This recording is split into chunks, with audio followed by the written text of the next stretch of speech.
going on, guys? It's almost like we're doing Sunday night all over again. I uh, I came home yesterday. I only did one load, and the train didn't make the switch. So there was no loads, no second load yesterday, and no loads today. So I beelined for the door. Right? Why sit around a yard, in a truck when you can drive home and get an extra day at home anytime you can, any way you can. So we did that. I got confirmation that we got 2 loads for tomorrow, so it's back up to the yard tonight, sort of like a Sunday night, like we do on Sunday. So we're just gonna do a short driver today. I'm at home. We're gonna pull out of here, go up to the house, or go up to the house, go up to the yard. I don't know where the hell I live these days. That's so up to the yard. We'll spin the camera back around and do a little chit chatting and BSing when we get up there. Plays on the freeway. Morning. What's going on, freeway? I think this thing grew overnight, buddy. I really do. I do. Semi Ernie and the Rough Riders. What's going on, my friend? I was, yeah, it happened to me yesterday too. I was in and out of your chat all day long. It didn't seem to matter how long. Like I'd get back on you, then the phone would ring. Then I get back on you, and something else would happen. I get back on you, and then somebody would show up at the door. It's like I get back on you. It's like, damn it, I got to take my truck over and get service. And oh my god, it's just like it never ended. So I think I don't know, maybe if you did a 5 hour live or a 7 hour live, I might have caught an hour of it, Ernie. Quality show as usual, though.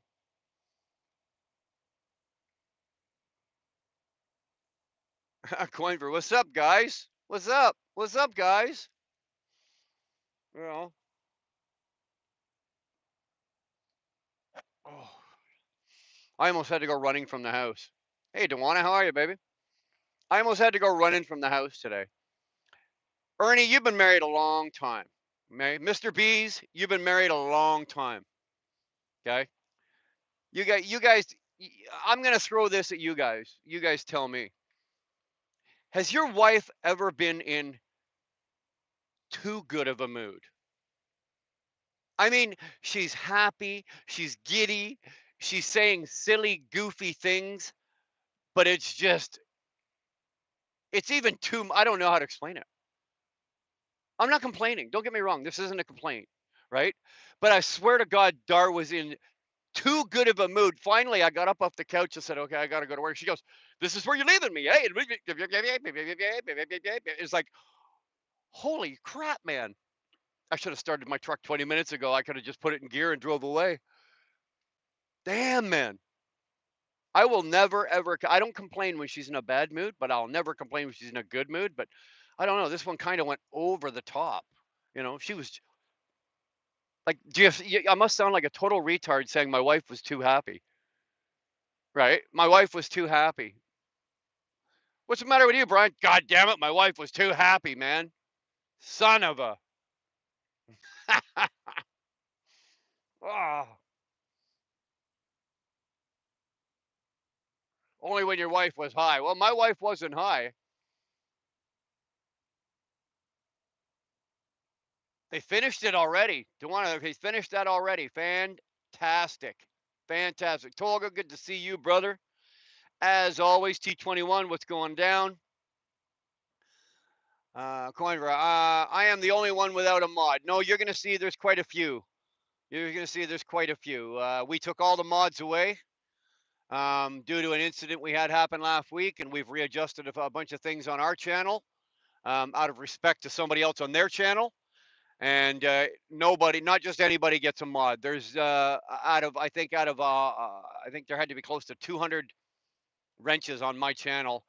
There might be 10 people now with moderator status. We took it all away. So that's you're not the only one. Don't you worry. You look around, you'll see some more. A few more people don't have them either. So there's Guard Dog. What's going on, Johnny? What's going on? I'm just going into work, man. I'm just going into work. Here's Humberto. How we doing, sir? How we doing, brother? You safe? You good? You warm? You fed? You got your shoes on the right feet?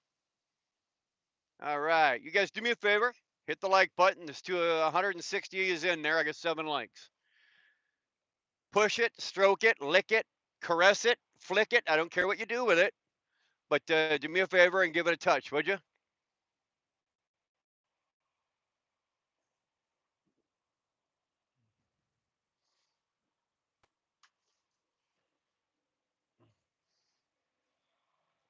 I really didn't want. I had to take my truck over today. It was time for, it was time for a service, right? It was time for a service. You know, I changed my oil. I do a service somewhere between 25 and 30,000 miles, right? It runs semi-synthetic oil, so but I was due for a transmission, complete exchange, oil, old oil out, new oiled in. So we did that today as well. Damn, man, it is just getting more and more like over the last year, oil changes have gone from just the oil change, like the service, right? You get your oil changed, and then you get, you get your grease, your service, and all that kind of shit. It went from 455, $460 up to 580 something now. And then with the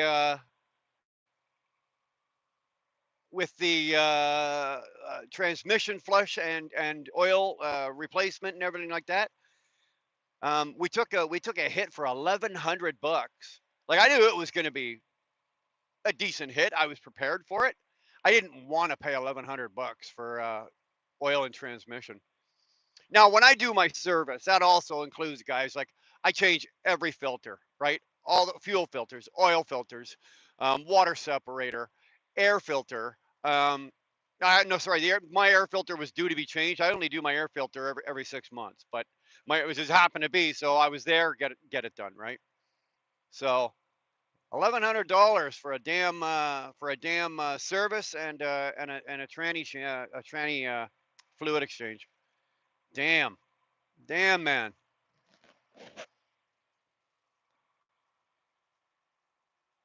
What's going on, Eamon? Good to see you, brother. I'm going to turn this camera around just a second. We're just pulling off of the private street here, and let's turn that around before one of us, and I don't mean you guys, gets in shit. Good to see you, Eamon. Thanks for popping. As usual, as everybody. 2-4, dude. 2-4. I'm seeing you all over the place. I'm seeing you more and more in places that I've never seen you before. Good to see you around, man. Mr. Beast, that's insane. $1,100, like that's Canadian, right? So you convert that to American, you're still 775, like 800 or close to $800, 775 at least, right? $775 for an oil change and a transmission change. It's like Jesus. No, I was not overly thrilled with that, but you know what is the price you pay for doing business when it's due, and actually the transmission change, the fluid change, I had gone past my service date on that. I blew past that by about 20. I think I got it written down. I think it was about 26,000 miles. Now, in the big picture of things, that's not a big deal, but it's still, and it's such a big difference because you should feel this truck shift gears right now, right? With all fresh fluids in it, like for the tranny. This thing is just like it's seamless. If I didn't know better, I'd almost go like this is sort of like an I shift. This thing is so smooth with the new with the whole change and everything in it. So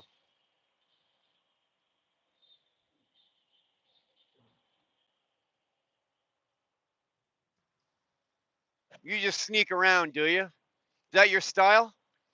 Sneaking in the back door? Where are you heading off to? Tawana, you know what?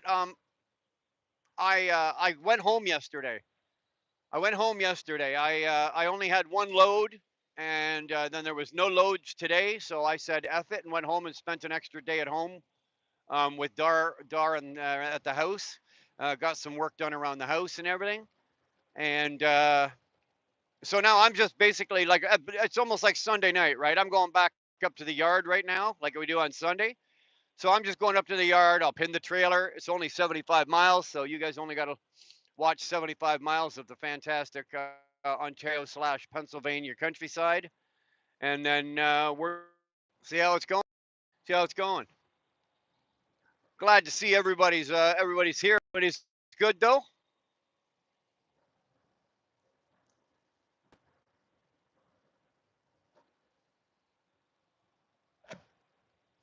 Oh yeah, Johnny. Wait till you see what Mr. B's is doing. With your picture. Very impressive. John, just so you know, um, I had, you had sent me that so that I had exclusive rights to it and everything. I also had to sign that on for Mr. B's so that he as well and put it on the board as well, just to let you know. But he did ask permission. He didn't just do it. He did ask, and we of course said 100%. That's not a problem.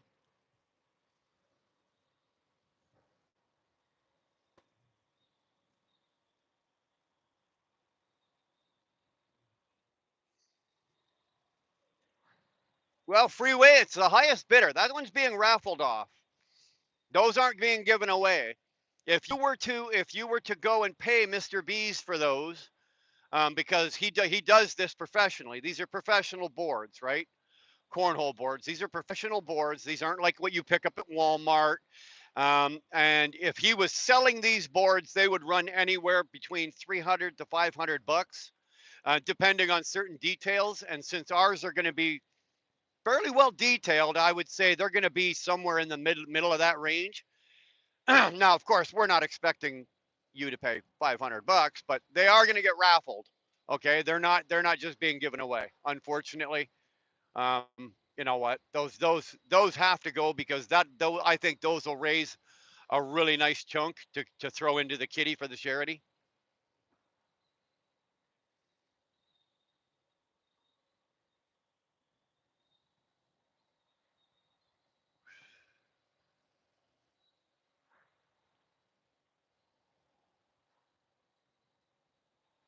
Nicholas Earl, my mate. What is that, Tolga? Is that how people from Turkey make passes at people? Is that what you're doing? You're making a pass at Nick Earl?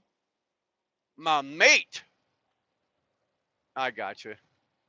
I got you.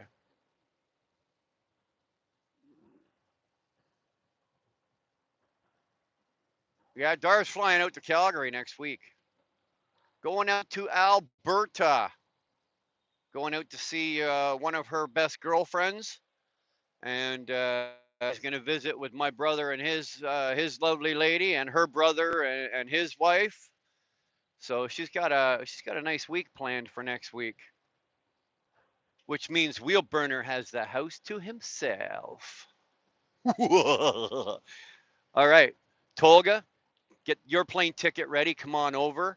Humberto, Nick Earl, everybody. Parties at my place next week. No Dar. Dewana, you better start driving now if you're coming.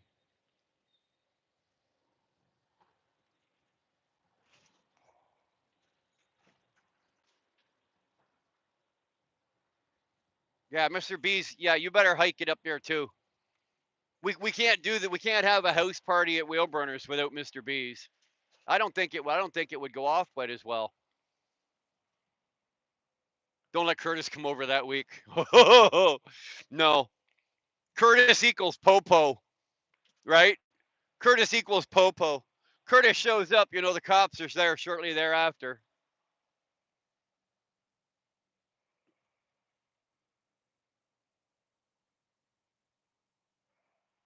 No, I got the house to myself on the weekend though. What day are you coming back?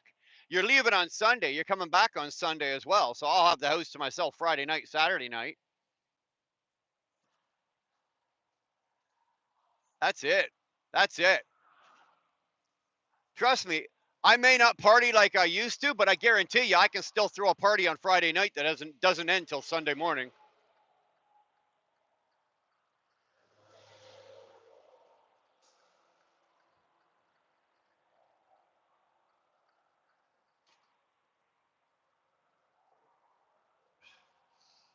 Well, Buck, you can bring the live chicken. I can probably guarantee you, sir, that shortly thereafter, after the fire pit is lit and the grate goes on it, that chicken's going to be roasting nicely. I can party, so can I, Nick. So can I. My my family or friends and people that I know, and we go out and we talk, we hang out and we party and shit like that. And they look at me and they go, "My God, you've been sober and clean and sober for 31 years, and I you're fucking crazy, dude." He says, "I can only imagine you when you were drinking." I'm like, "No, no, no, you don't wanna do that. You don't wanna do that. You're only gone 5 days, not 7." Oh, that's not what you told me.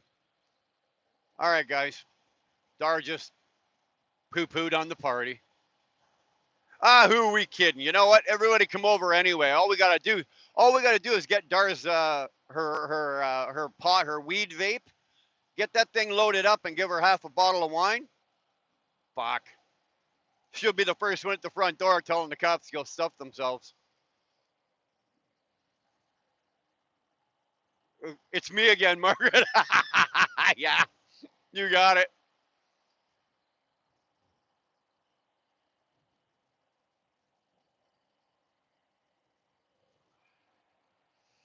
I could yeah, actually you're right, guard dog.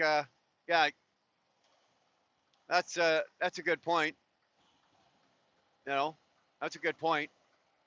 It's not like she wouldn't have a place to stay. I'm sure she'd love to hang out at her girlfriend's place for an extra 2 days.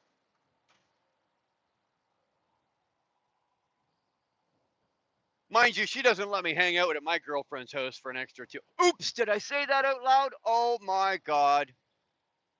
Damn it. Now, Nick, you can go, damn it. Now you can go, damn it.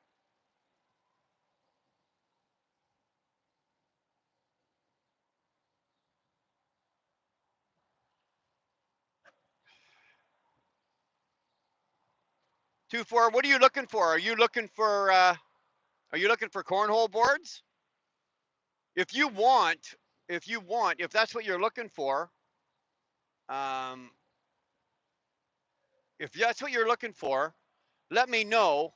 I will send you a very short, like a small brief, like tidbit from what Mr. Bees has done for us to give you an idea of how good the quality is on these things. Well, actually, he showed it the other night on my live because Mr. Bees made a one his yearly, I think, his yearly appearance. He actually came on the live and he had the board leaning up on the wall. So, or was that the test board? I can't remember. Damn it! But his test boards look better than most people's finished product, Nick. That's how good it is.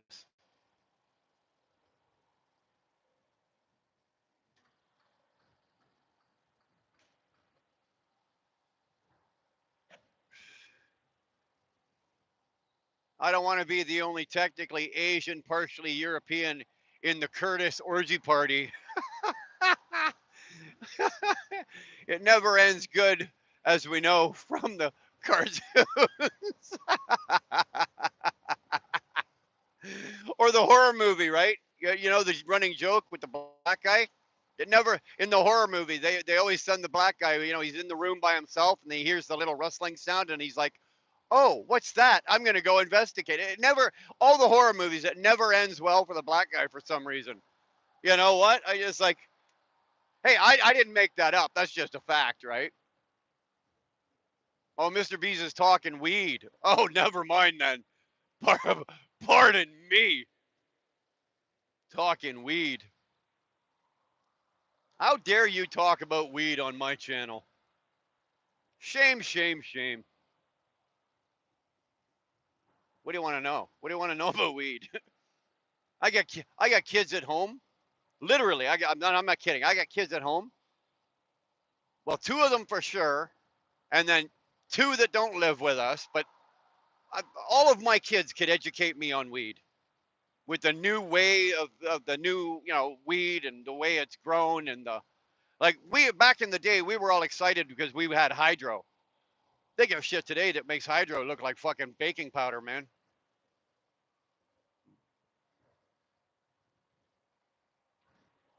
You know what, Buck? That's exactly what I took care of today. Grabbed a stogie, finished my coffee this morning. Waited till I think I waited till 8:30, so I wasn't pissing off too many neighbors. Fired up the old John Deere riding mower and went out and took care of the lawn. First cutting of the year, right? First cut of the year. So I had to take care of that, then pull out the old whippersnipper and take care of that business. So I don't know about you guys. I don't know. I like, on the riding my lawnmower and smoking a cigar on a Sunday morning and just relaxing. The sun's out. I like that, man. It relaxes me. It does. I enjoy it. I put my earpods in. I got some music playing. The dogs are running around. You know, it's to me that's a good time.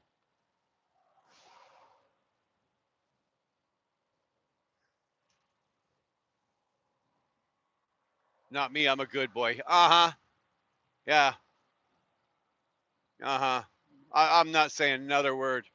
Aren't they talking about cutting the grass, or am I too naive?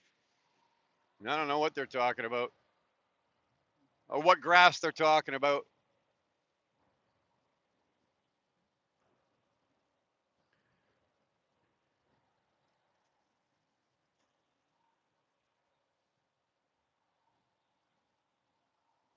2-4. Do you ever come Do you ever come west? Like, when was the last time you came out of the East Coast there and came my way? Just wondering. Do you ever? Is it something? Is it like once a year, twice a year? You guys come out, or you jump in the car and go for a drive?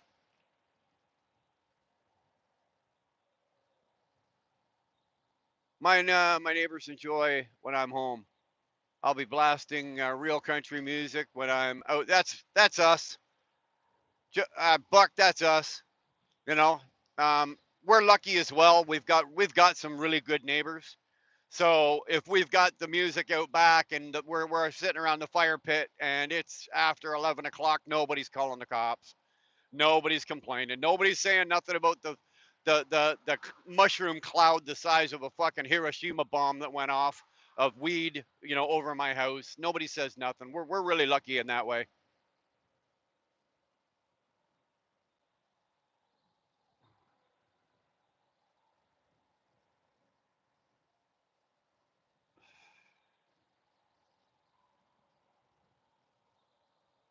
I don't mean to jinx myself, but I just can't believe how smooth. You don't realize how degraded your automated transmission is, um, until you change the oil and give it a service, and it's like, wow, this is what it's supposed to feel like. It's like, wow, this is nice. You got a son in Fort Mac. Go to see him usually on a plane. Well, that's all good. No, that's all good. Well, here, why don't you make a plan next week to go out to Fort Mac? You can hook up with Dar. She'll give you. Oh, you already ordered a T-shirt. Well, she'll throw a hat at you and some decals at you and a couple of keychains and a pen.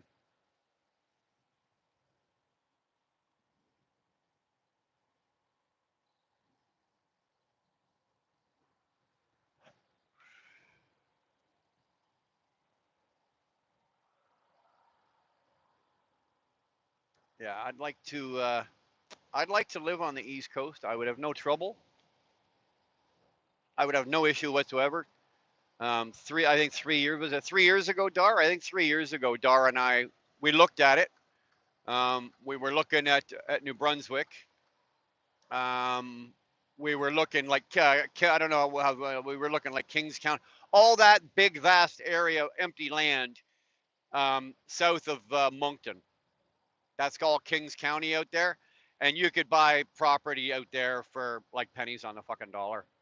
And we really, really investigated it and looked at it, and I think we were about to pull the trigger on it, and I think at the last minute we pulled out of it, and I'm glad we did, actually. I'm glad we did. Well, look at this, a Mac Anthem. Is this DD15, aka MP8? Wonder if he's going to change his name yet. Well, Dar, you know, you're right. I'd prefer Nova Scotia as well. I really would. But as it's turned out, we've made other plans. So I don't know if any of you guys know this or not. I don't know. We've not shared. I don't think we've officially shared it or said anything. I think a few people have knowledge of it because I've discussed it in private with them. But I don't think the whole channel is known. Um, Dar, do we tell? Do we say? Or do we just be quiet for now? Or I'm just putting them all on the hook here.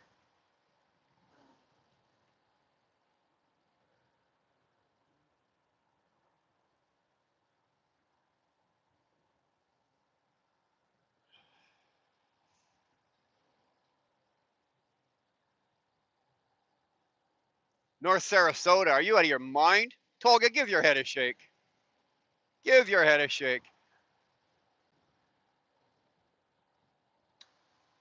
Yeah, well, you know what?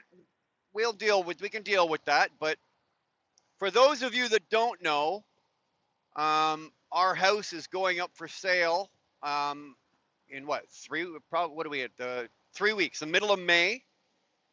And we will be moving to Alberta come August. We're moving to Alberta. Dar is actually, that's part of Dar's trip. She's moving out. We've been looking at properties and we've been looking at homes and everything out there. And part of Dar going out next week is she's gonna do a double check on some of the smaller towns, some of the towns that we've chosen. We're not going to we're not looking at like Calgary or Edmonton or Red Deer. I do not want to be in a city. Um, that's not where I want to. I live in the country now. I want to live in the country there too. And that's what we've decided to do. So I'm I myself, Dar, our daughter Brianna, and her boyfriend. They're coming. They're moving out as well. They'll be coming with us. So yeah, yeah. So the house out. That's why you've been hearing me say, "Oh, I've been working around the house, working around the house." We're getting the house set for staging to go up for sale. To go up for sale. And guys, this is a good move. This is part of. It was either go east or go west, right? And this is part of our DARS and our mind plan, because my career is winding down, and I'm getting closer to retirement, and it's getting harder and harder to be able to retire in Ontario. So we are looking. We made the decision. We've already pulled the trigger on Alberta. So that is the plan. Come August, we will be living in Alberta. Well, here's the trick. Here's the thing. Dar and the kids will be living in Alberta. As long as these, as long as this Ingrid, as long as this Ingrid, as long as this contract stays in place, I will stay here and just fly home every couple of weeks. Right? I'll just fly home every couple of weeks. And then when the Ingot contract ends, well, then we're going to have another announcement of what the plans are with Wheelburner and company.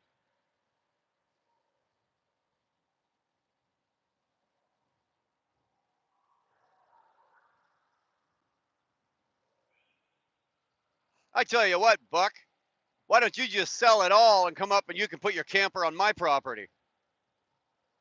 How about that? How about that? We're moving in the wrong direction, yes, but it's closer to the U.S. parts that I would like to live, with the exception of coming down to North Carolina, right? Because what state? My favorite, one of my favorite states borders Alberta, right? Montana. So I'm good with that. I'm good with that.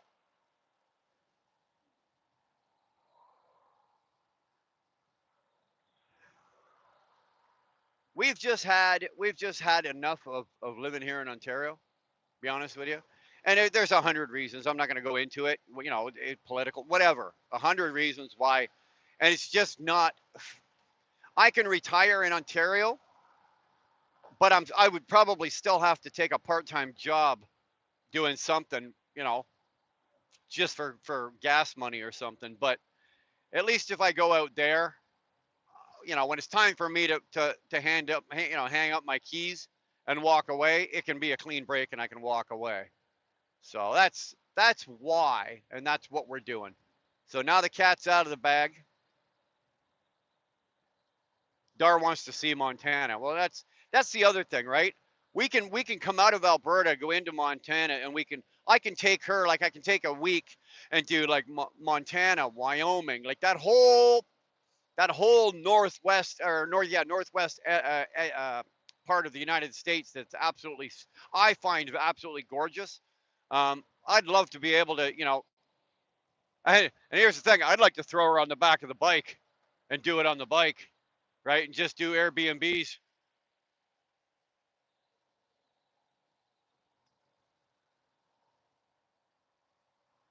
How you doing, Andy? Good to see you, brother. Good to see you. Damn glad you're here, man. Moved to Comey, California? No, no. Freeway, I'll be 100% honest with you. The only way you will ever get me to step foot in California is if I'm being paid. I'd have to take a load and I'd have to have a load out. Otherwise, I won't go. It's like Quebec. I don't go into Quebec unless I'm being paid, right? I don't, and when I do go into Quebec, even when I'm being paid to go in there, I don't spend my money. I don't give them a dime of my money. I don't buy coffee. I don't buy nothing. I don't buy fuel. Nothing. And I feel the same way. I feel the same way about California. Okay, I wouldn't go to California unless I was being paid to go.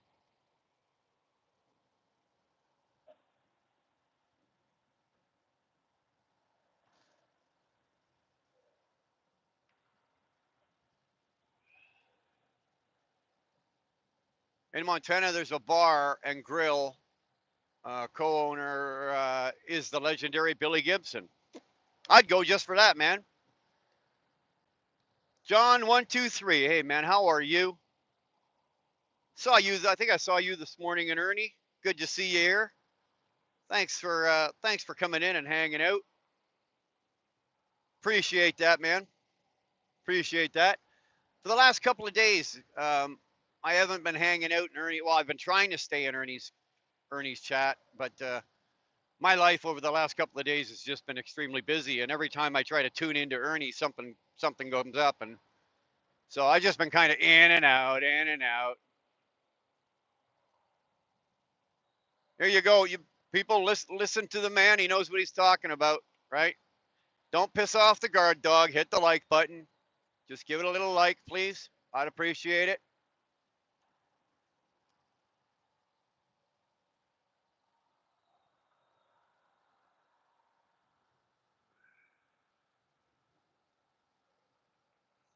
No, it does not put me any closer. It's on the other side. Where we're going is Alberta. For Mr. B's, it would be like you moving from North Carolina out to like Iowa or Nebraska. That's about the distance I'm going. So no, it won't put me closer, but I will be staying here. As like I said, as long as the ingot contract stays going, I'm staying here. Dar and the kids are going out, and I'll fly home every couple of weeks. But I will be coming back, doing a couple of weeks of ingots, then flying home, then coming back. But as soon as the ingot loads contract dries up and it's done, then I will have another announcement.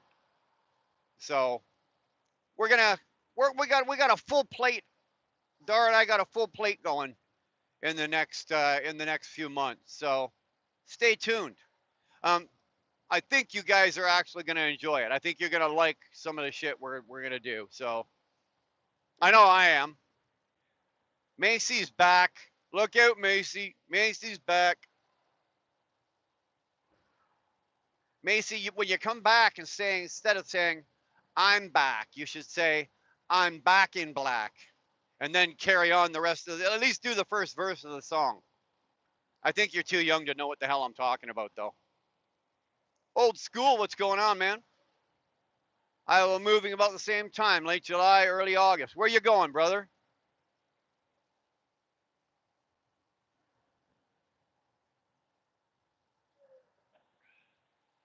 IH guy, good to see you, man. Good to see you. Sorry, just got to relight the stogie here.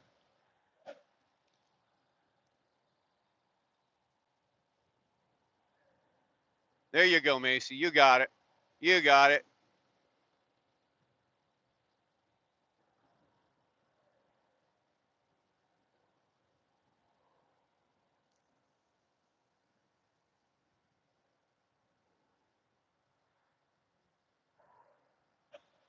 Very nice, old school. Very nice. Ideally, that would be my. I would like to be able to like uh, purchase the land and build the house, like mine, and because this will probably be our one of either our last house or maybe not quite the retirement house, but it'll be our last or second last house. But for Dara and I for our very last house, I would very much like to do that. That is the cat's meow right there, right? Buy yourself a nice piece of land, you know, design the house, and have it built so that it's yours and nobody else has one like it, right?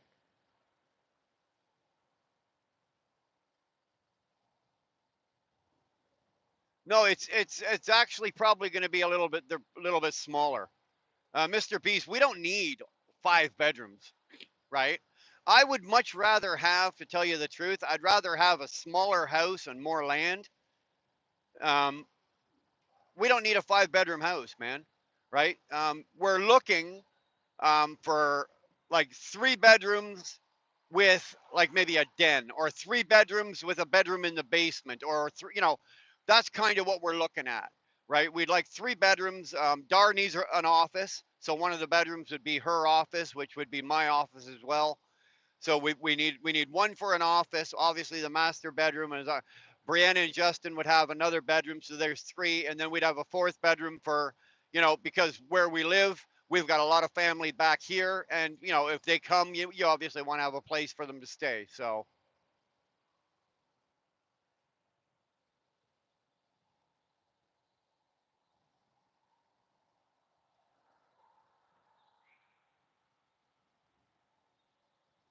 there we go. Yeah, Dar needs a cat room. Oh my God, you guys got to help me out on this, okay?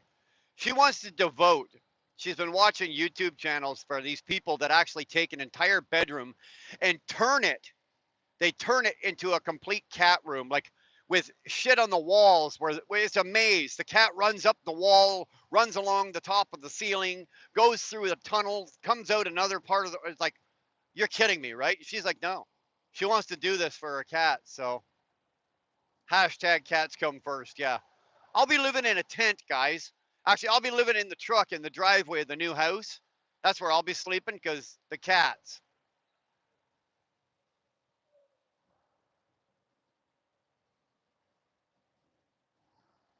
I lost you because I was trying to give you a thumbs up. You lost me. John, I hate to be the one to tell you this, brother. I've been lost for years. Years. Jerome Jones. Dang Dar needs a room for every cat. Let's not get carried away. She's got 4 of them, dude. She's got 4 of them. 4 cats. And it looks like all 4 are coming with us. So 4 cats and 2 dogs. It's going to cost almost as much as moving just to ship the goddamn animals out there, man.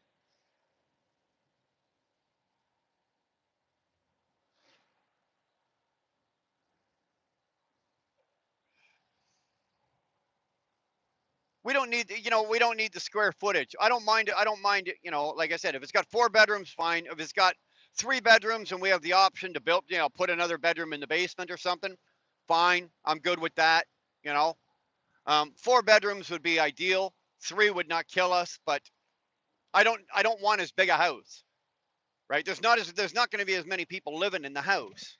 right? There's just going to be Dar and me, and then Brianna and Justin. So there's only going to be four of us living there, not like the usual brood at any time where we've had anywhere from 6 to 7 people living in our house. And no Curtis. Curtis is not coming. Don't even think. Don't anybody even ask. No, Curtis isn't coming. We're not even telling Curtis. We're just going to move.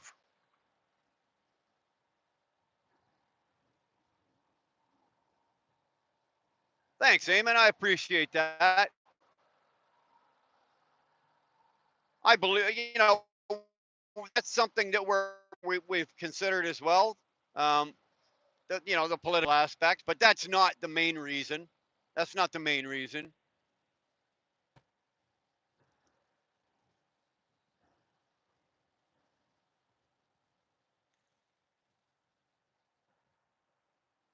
Strap them to the deck. They'll probably they'll probably end up in the truck. Well, at least two of the cats and one of the dogs will probably end up in the truck with me, right? One of the cats will probably end up in the car with Brianna and Justin, and the other cat and one cat and another dog will end up in the car with Dar. We don't know. We haven't worked out the logistics of that. I know that I'm not paying somebody to move me. I'm paying for lumpers at this end, and I'm paying for lumpers at the other end. I'm actually I'm trucking my own stuff out there. I'm not paying $8,000 to move out to Alberta. It'll cost me you know $1,000 maybe in fuel to do that move. So, and the 3 days of my time.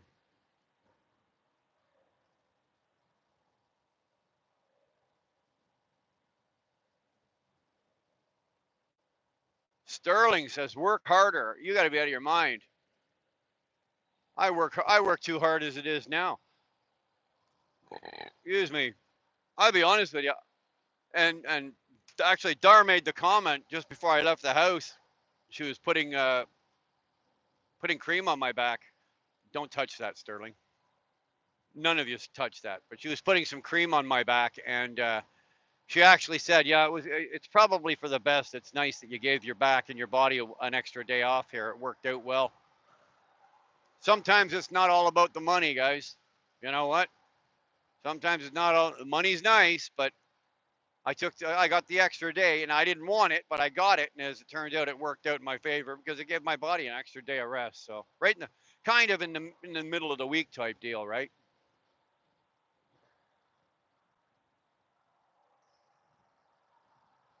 I don't know what it's called. It's sort of it's along the same lines as that icy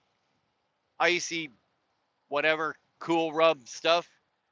All I know is I smell delicious. I smell like a peppermint patty. It's not the A535 stuff. It's I don't know what it's called. Dar picked it up. But it works really well. I mean, really, really well. It works super well. She puts it on me, and I would say within 10 minutes, it doesn't it doesn't stop the sciatic, but it dulls it, and then my lower waist is like you can almost feel the pressure just go pop pop pop. It just really relaxes, really relaxes. Does a great job. The icy blue or something like that, Sterling. I don't know what it's called. That blue stuff, yeah. Regurgitated jizz. There you go. I don't care what it is. It works. It's made from essential oils. I smell great.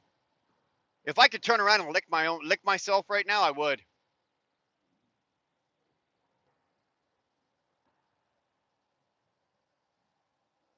I smell delicious. I can't help myself. I wouldn't put it this way. I smell so good I wouldn't trust myself around Sterling right now. Okay?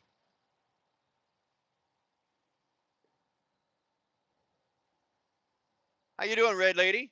It might be. You know what? I'll be honest with you. I've never looked at the tube that it comes in. you know, it sits in my side of the cabinet, in the bathroom, in our bedroom, in the master bedroom. But I've never really looked at it or paid any attention to it. Dar puts it on my back, so I really don't look at it. All I know is, man, it works. It works. And again, I don't care what it is. I don't care where it comes from. Um, I don't care how much it cost. It's worth it. It's worth it. If somebody told me it was made from fucking monkey poop from some, you know, jungle in Guyana, fine. I'll buy the monkeys.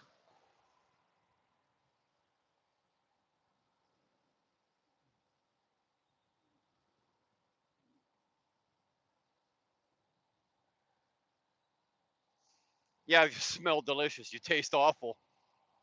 I don't know. I don't know. I can't turn around and lick myself, Jerome. I'm not that talented. I'm not that. You'd have to be a young Chinese girl or Oriental girl to do that.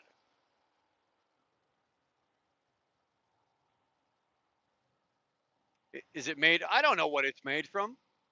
It is made from chicken poop. It could be. Dog, I don't have a clue. Again, I said I don't know. I don't care. It works really, really well, so I could care less. There you go. There you go. Hey, Dar's got it. She probably ran into the bathroom and grabbed it for you. Ooh, looks like I dodged. They're doing, look at that. They're doing full inspections in there today. They got the bullpen full. That's why the lights were out. The bullpen was full. They're doing inspections today. My timing was just perfect.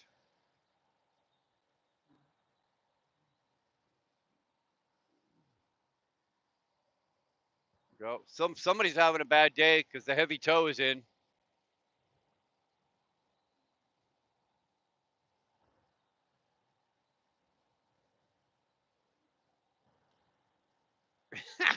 You smell like banana. Don't worry, we'll just ask Dara the next time you're home to taste you. Well, never mind. I was gonna say something else. She had a tasting this morning, but we didn't have the blue jizz rub on then.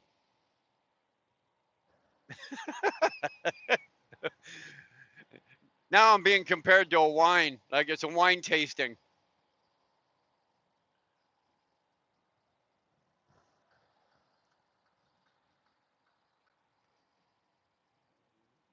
Almost to Portland. I'll beat you there. I'll beat you there.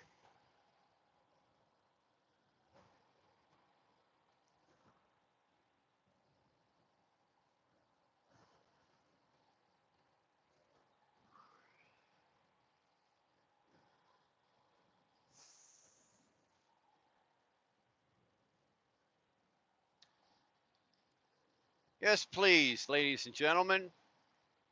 234 people swiping by. Before you swipe, do me a favor and just hit the like button. I'd appreciate that. It does help the channel. It doesn't make us any money, but it does help the channel. So I would do it for you. I would do it for you. Anytime I go into anybody else's live, doesn't matter who you are, I always hit the like button. Give it a little push, please.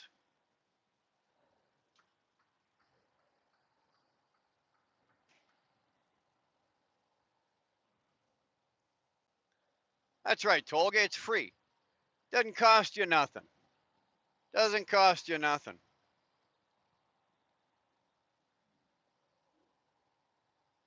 Free is good, just like my icy cream, fucking icy cold cream that Dar puts on me.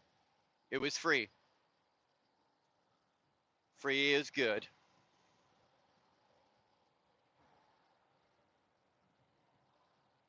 Sterling made a comment today, right? I put a community post up that got my truck serviced and everything. Sterling said, of course Sterling's got to be the, hey, wash your truck, your mechanic will appreciate it. Dude, it's going to rain all night tonight. I'm not spending $115 to wash my truck to rain tonight so that by 1 1:45 tomorrow morning it's totally encased in mud again. No.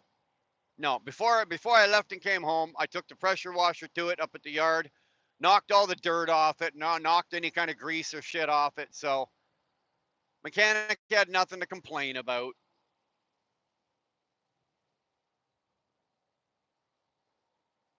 You want me to tell you what you did to the like button? Probably the same thing you've done with your iPhone about a dozen times. You pulled out your penis and you touched it with the tip of your knob just to see if it would work. Every guy in the world at some point or another has probably done that. I guarantee you. Let's say 90%. 90% of the men in the world have at least once been sitting there, whatever, and you were naked and you said, "Hey, I wonder if it would work." And you pulled out your bird and you stuck it on your phone to see if it would open or if it would work, and it did. So I heard. That's just what I heard. Somebody told me it worked.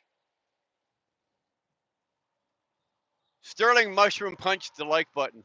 Ugh. It just threw up in my mouth.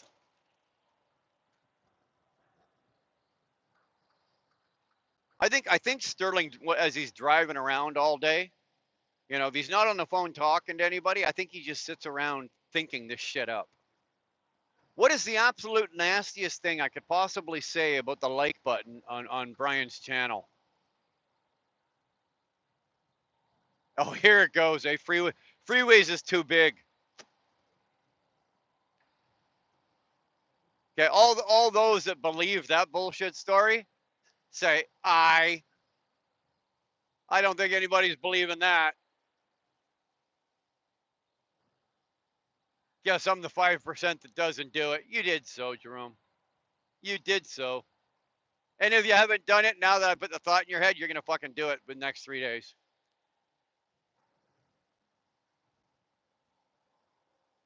Yeah, look at that, Freeway. You got Dar's attention.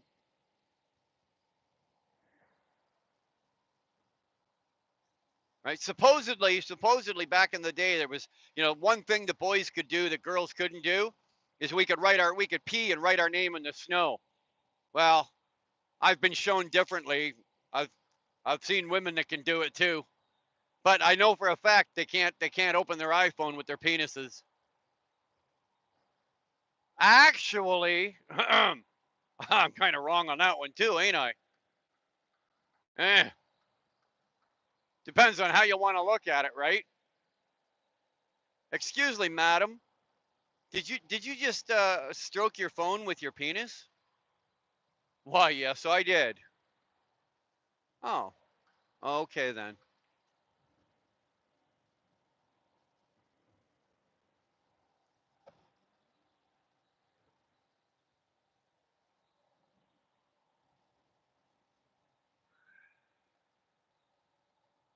But can they do it in cursive? I don't think so. I don't think they can do it in cursive.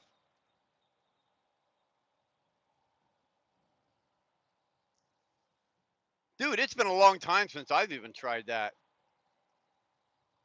I know I can do it, but I don't know if I don't even know if I can do it in cursive anymore. But luckily for me, my name is only 5 letters long, so but I can do it and dot the I. Like you gotta give points for, that's hard work. Clam print. I don't even know what that is. It sounds absolutely utterly disgusting. I don't even know what a clam print is.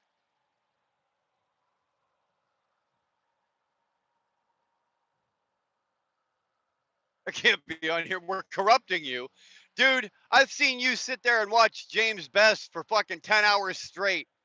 You were corrupted long before you got here, Jerome. Long before you got here. You're busted. I call BS on that. Look at that. Curtis is learning how to spell. Curtis is learning how to spell. He's just throwing up random words. Wiener, vagina. That's good, Curtis. Good.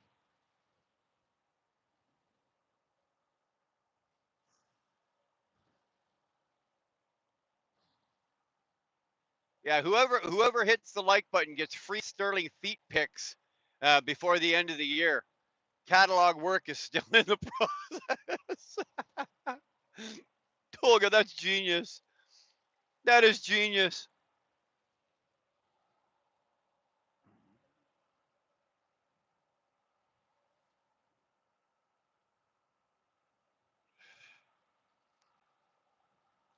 He did, eh? Because I mentioned his name about 15 minutes ago, and poof. He's like you, Dar.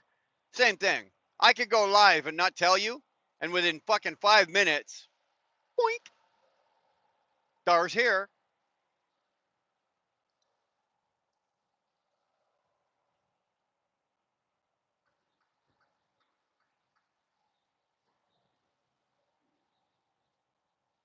Curtis, you doing the same jokes since middle school? No feet pics. How about hairy left and right butt pictures? Like just do like a hairy the left cheek, and then like the following week you do the right cheek. Make sure Red Lady doesn't wax you, right? Make sure you're unwaxed and you're hairy. That'll work.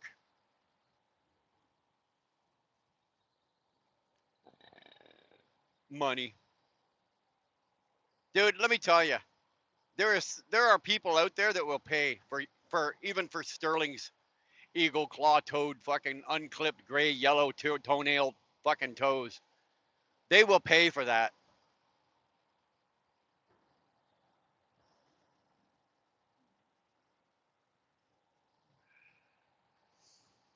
There you go, Freeway. Yeah, Sterling needs to do a sleeping live. Just set the camera up, turn it on. Away you go. The good thing is the whole thing would make it because I think YouTube, like if you go 15 hours or 16 hours, YouTube only lets you put, I think, 10 hours of it or 12 hours of it up, right? They cut the last 3 hours if you go 15 hours.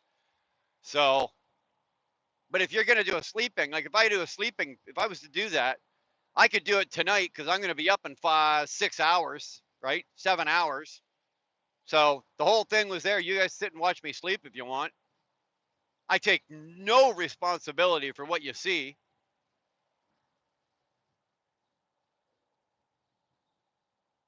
She won't wax me anymore. It's a tragic story. We'll have to get that. We'll have to get that story for her one night. I think next week I'll do a live from home and I'll have Red Lady on. Right. So last week we had you, and next week it'll be Red Lady. We'll title it something like the Red Lady story, you know, or the Red Lady, the tragic story of whatever Sterling's hairy ass. There's a million views on that video right there. I guarantee you, there's a million views on that.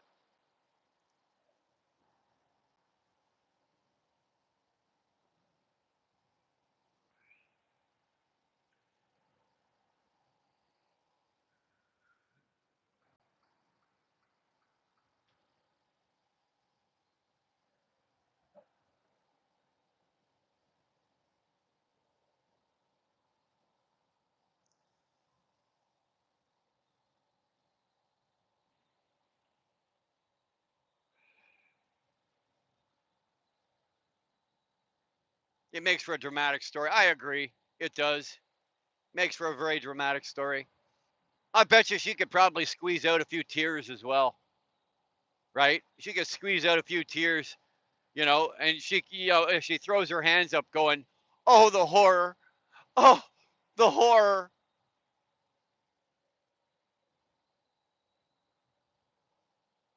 There's our boy James. How you doing, brother? What's up, everyone? James is here, so we can get the live started. James, the legend. The legend.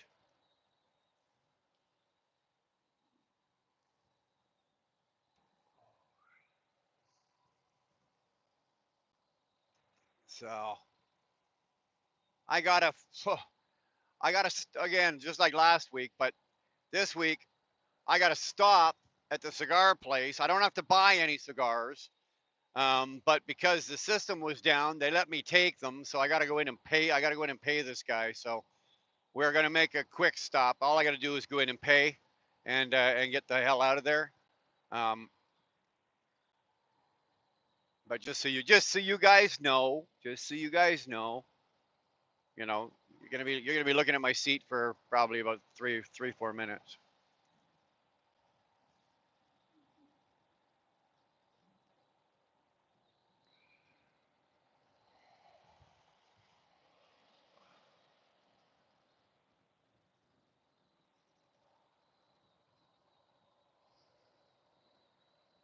Look at the sky. I don't think it can make up its mind what it's gonna do here. Like just rain.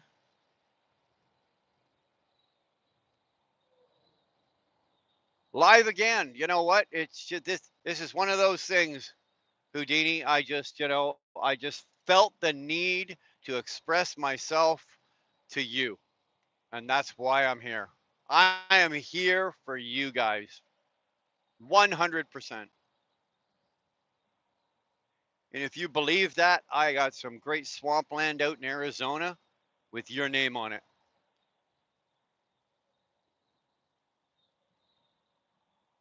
It was thundering out, but not a cloud in sight. You sure that wasn't last night's Taco Bell coming back to bite you?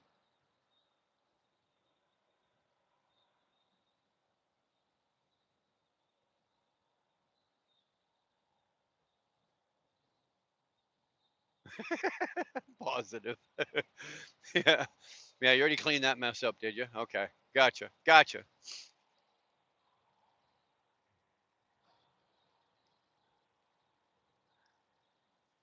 No, I was gonna go live earlier actually from the house, but then I didn't feel like it. I was gonna set up the house and do it at the house and do it like we did on Saturday, but I didn't feel like it. I was just, you know what? We'd been working and we've been doing some shit, and I just felt. I'll be honest with you, I was feeling lazy, and all I really wanted to do was. Dar had some errands to run, so she went out and ran some errands, and I'm honest with you, I put my ass in front of the TV and watched a movie, and it worked out perfectly. As Dar came in, the movie ended. So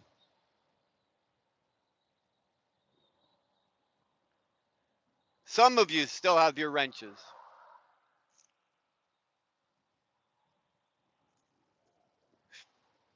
Some of you, excuse me, some of you still got them, but some of you are still going to lose them. We weren't finished when we went through the channel the other day. There's still a few that we didn't get to. We're going back, Houdini. We're going back to basically the old way of doing it, where there's going to be a couple of select few that have wrenches, and everybody else is just going to be without. And we've just decided that's the best way to do this. Some people that had mod status kind of got carried away and got out of hand and got a little belligerent and got a little blah blah blah blah blah. It's a long story, but you know what? We just think it's best that we do it this way. So if in the next couple of days, if you lose your wrench, it's nothing personal whatsoever. Nothing personal. Don't sit there and go, hey, what did I do? You didn't do anything. Everybody's getting them taken away. You know, there's going to be probably. I'd like to. There's probably 5 people. Eventually, there's going to be 5 people with wrenches, and that's all the channel really needs.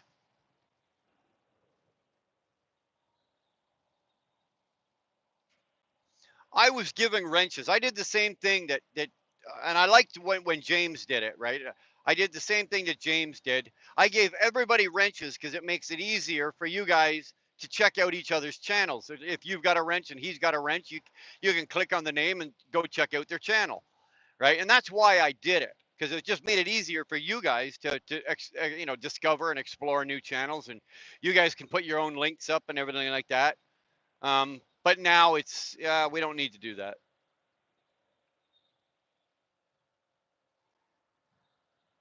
You're unsubbing. Don't do that. Don't do that. I'll pay you to stay subbed. I'll give you a brand new shiny loony.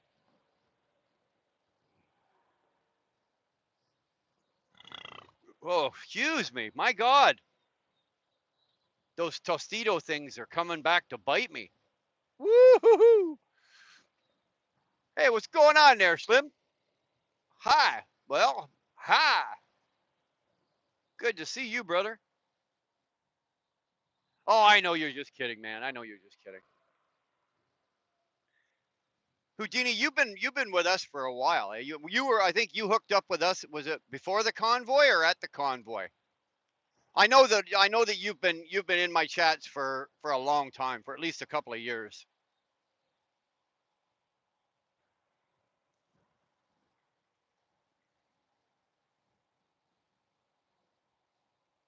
Well, the people that are members, Mr. B, the people that are members, your name comes up green. Those names should come up green.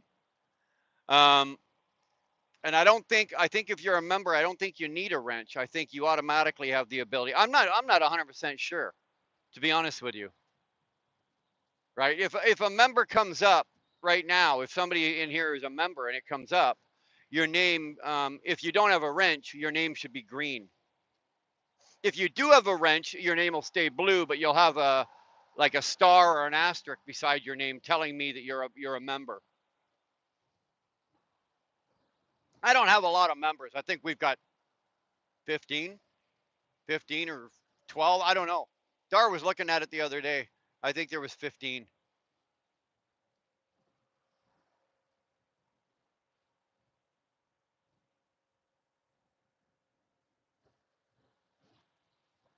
Convoy, okay. And Josh actually said to check me out. Okay. Okay. So yeah, you've been here a while. You've been here a while.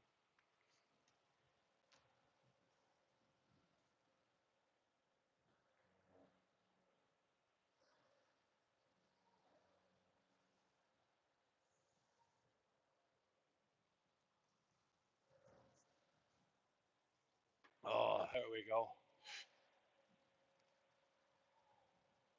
Slim, can you have a blue thingy? Um, unfortunately, no. And again, as I just said, you got here just as I was finishing talking about. It's nothing personal. I took a lot of the wrenches away. Most people do not have them, and we took them away, and we are going to be taking away some more. We're going back to doing it the old way of doing things, where my channel is going to have maybe 5 moderators on it, and that's all we need. So if you guys got a link, if you got a channel and you've got a link and you want to put it up, ask one of the moderators, right? The Tolga will happily, if he's in here, Tolga will happily put your link up. It's just a given. You don't even have to ask me. Just ask Tolga to put your link up, and he'll be happy to do it.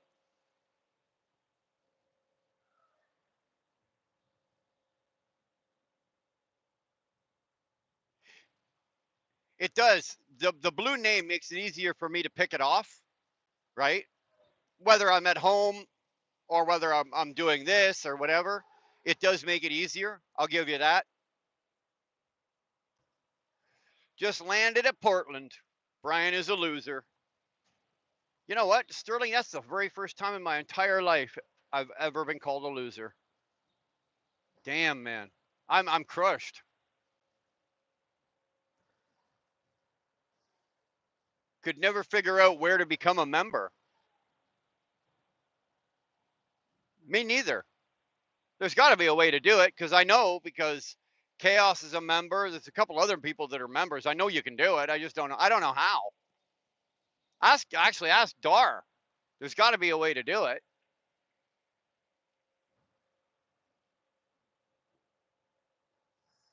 Dude, we had to go through a lot of names, Mr. Bees. A lot of names.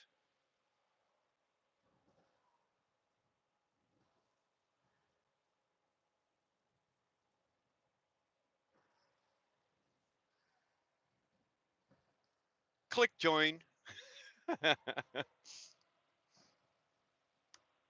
I don't know how to get a membership. I have a membership. I pay for a membership, I think, on Sterling. I think I pay for a membership on. I know I pay for a membership on Snorlord. But I'll be honest with you, I never did those. Dar did them for me. So don't have a clue. Don't have a clue. There you go. Dirty Curdy threw the membership link up there. Appreciate that, Curtis. Thank you.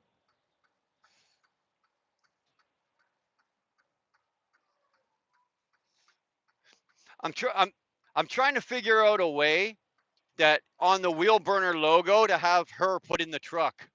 You know, like to have Dar's picture in the truck so it looks like she's driving the truck. We're probably going to be changing that logo a little bit. It's going to stay pretty much the same, but we're going to be changing it a little bit in the future. I might just do that somehow or another. Work Dar into or the likeness of Dar into the logo. I think that would be I think that would be pretty cool. Oh,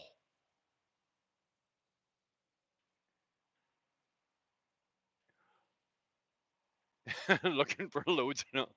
Oh my God, Shannon, you're lucky. Sterling's not. I know Sterling might be here still, but you're lucky. He could take that all the wrong way. Watch this. We're gonna piss a lot of people off here. Back up. Back up. You need to back up just a little bit. Atta girl. Nope, she's not backing up. Look at that. True professional, eh? You can thread a Cascadia through a minefield of crap. There we go.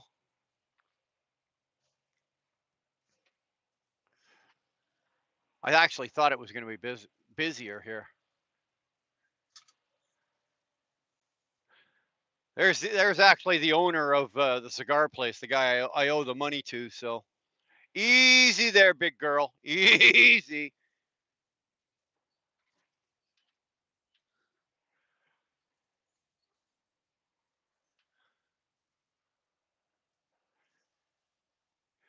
Members on my channel, like we when you join a membership, when you get a membership, we we throw stuff at you depending on the level of membership, right? We throw decals at you, pens, keychains, t-shirts, hats, all that kind of crap at you. I figure if you're going to spend, whatever it is, 2.99 or to five, no, I don't know, I don't even know what they cost.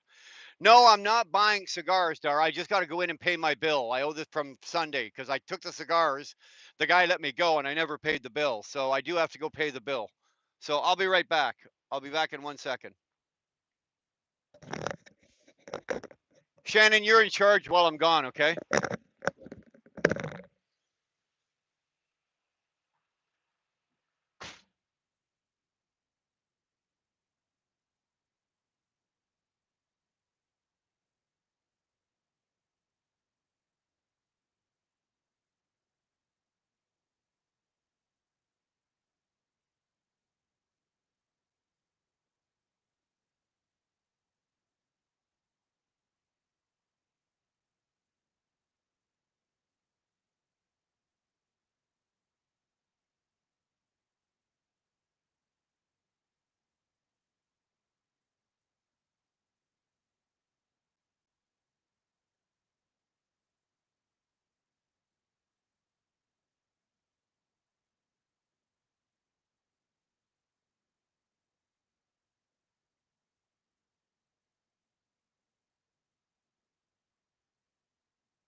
All right, fuckers, that was painless.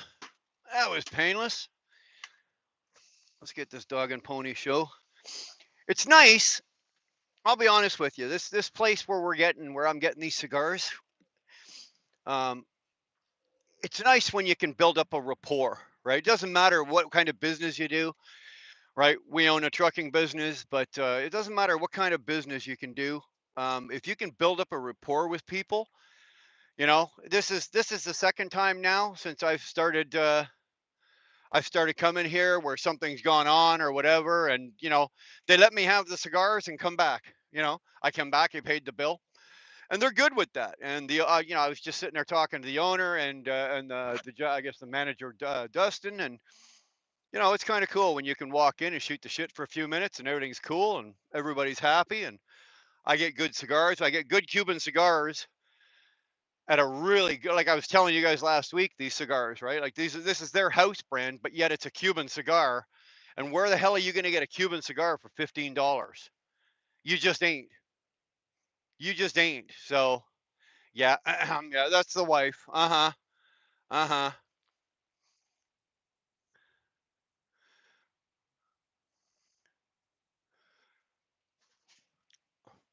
There we go. There we go. So let's get out of here. Fucking, you know what? It had to be at rush hour, eh? Had to go back in and ask him about the Sunday charge. No, I paid my bill. I paid my bill. I think they knew I was going to come. I'm like, I'm not in the business of stiffing anybody. Not over a cigar bill, because you know what? You guys remember the day is going to come. The day is going to come where something will happen and whatever. My bank card doesn't work or for any reason, whatever, and the guy's going to look at me and go, "Don't worry about it. See you in a week. Pay us next week. Whatever." No, I'm not paying attention to the comments right now. Sorry. I got cross traffic going both ways and I'm not driving a Ferrari.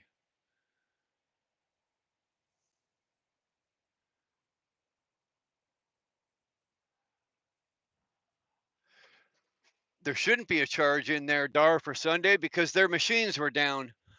So there should be no charge whatsoever. If there is, and you can show it to me, then I'm sure they'll make it right, right? I'm sure they'll make it right. I'm a pretty good customer.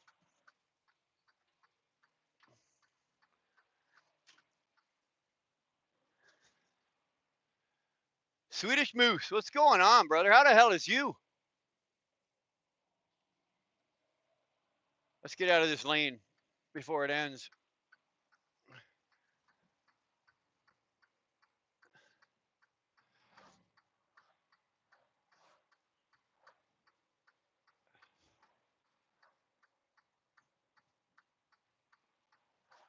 Okay, well, Dar, if there's a charge from Sunday, there shouldn't be. Not at Havana, right? Not at Havana Castle, the place where I just was. Because I went in, I tried to debit. The machines were down. The owner of the store, he's got a couple other stores. He was on the phone with one of the other stores. Their system was down. It wasn't the computer. It was actually the Interact was down. So I had, you know what, Freeway, I had extra blinker fluid. I had too much, but I was just burning off some extra blinker fluid. That's all I was doing there, buddy.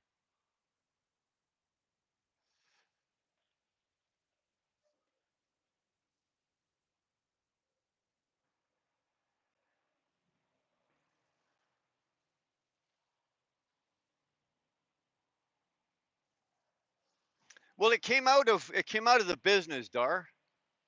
It's not a big deal. You know what? Snapshot it and send it to me, and I'll take care of it.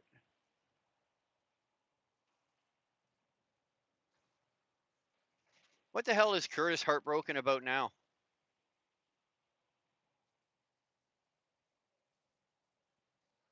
Oh, did Sterling do something that Curdy didn't like? Oh,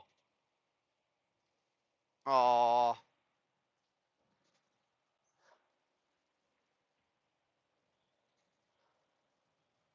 Dar, how much was the charge that came out on? How much was the charge that came out on Sunday? Put it up. Put it up in the chat if you're looking at it. How much was the charge?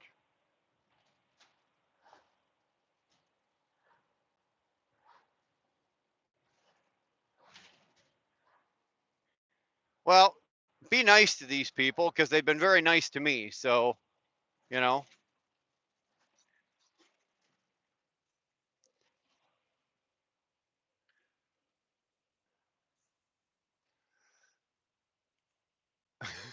Curtis, I feel the anger, dude. Why does it look like your hood's just bouncing away? I don't know. My hood latches are done because when I got my oil change done today, um, I do up my own hood. They oh yeah we'll get no I'll do it myself. So I know my hood latches are done up because I did them myself.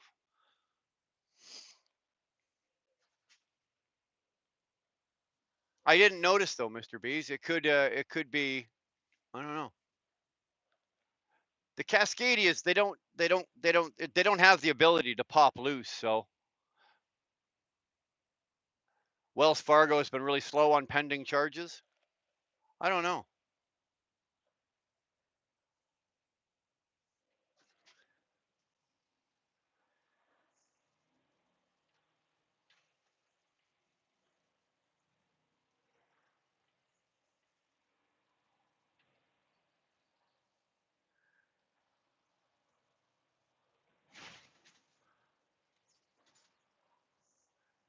Telling a female to be nice is like telling them to con. Yeah, I just I thought about that after it came out of my mouth. Old school.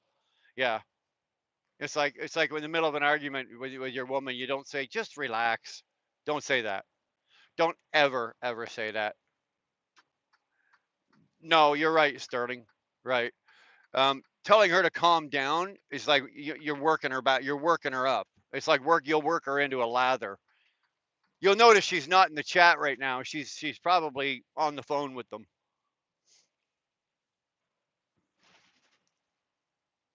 It's like relax, babe. I'll take care of it. No, I got it. I'm taking care of it. All right.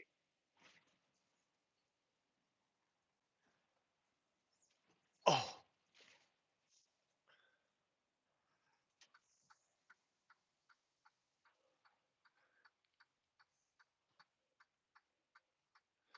that is probably why you're divorced. That's a surefire way, quick way to get divorced, right? That's a surefire, fast way to get divorced. Tell in the middle of an argument, tell a woman to calm down. Hey, calm down. Um, and the fastest way to get divorced is to look her right in the face and say, "Are you crazy?" Oh man, don't do that. Don't do that. That's you're gonna have a horrible day if you do that.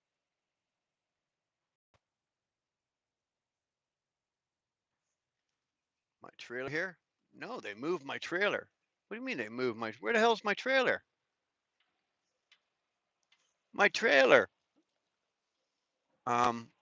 Okay, we got a problem. My trailer was there. I don't see why they'd need to move it, but they did.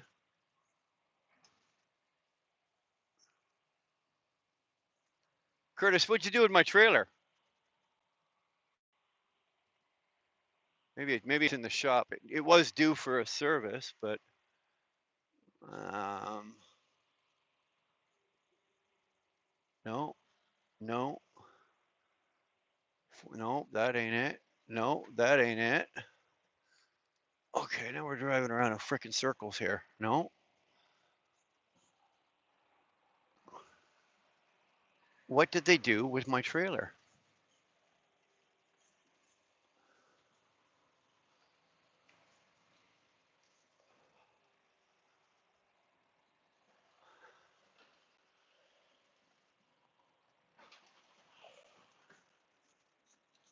Four eight 191 197 4. Okay, we have a conundrum. Oh, there it is there. Why is it here?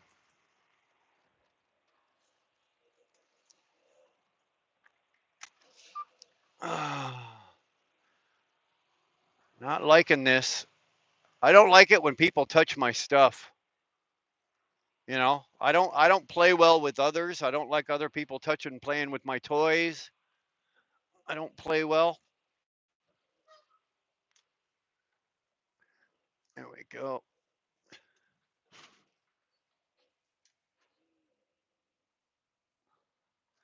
There we go.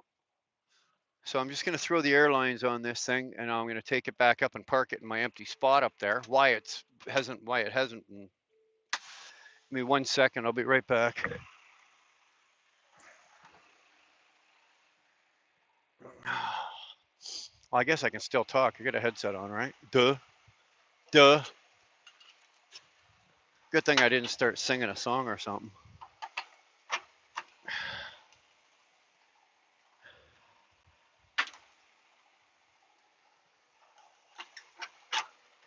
So, actually, we'll talk about that in a minute. I won't do it now.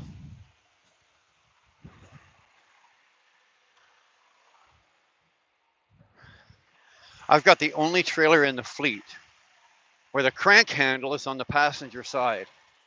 I'm the only trailer in the entire fleet with that.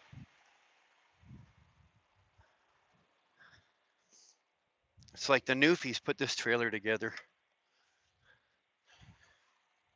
Damn Newfies.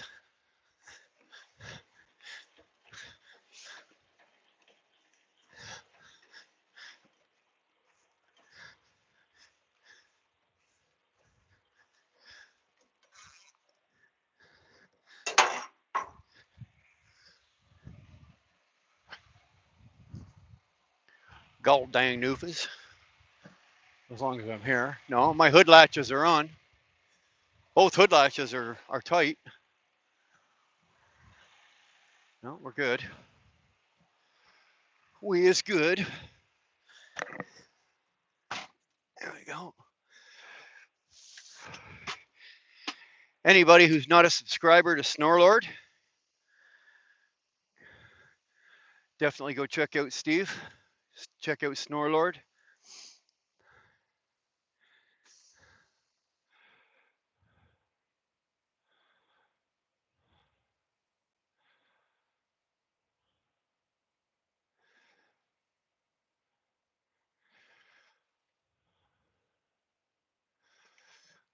Okay, so Dar, there was a charge.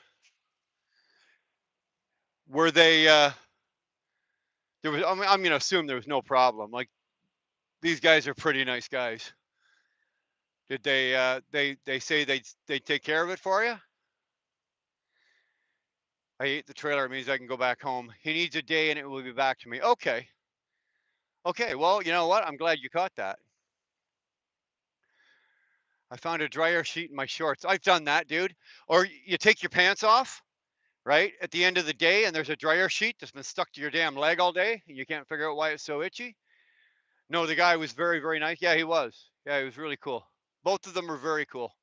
The owner's a great guy, and damn, I know his name too. It's just I'm drawing a blank. What the hell's the owner's name? Son of a bitch, I can't remember. I feel bad. But anyway, he's super nice, and the manager's name is Dustin. And the only reason I remember his name is because Brianna's boyfriend's name is Justin. So, no, it's not Habib. No.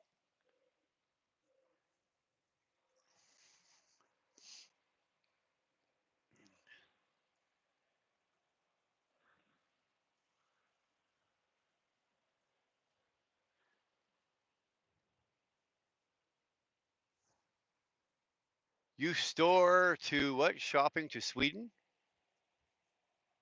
What on God's green earth you talking about, Moose? Good guy, an honest businessman. And that's exactly. I like going in there.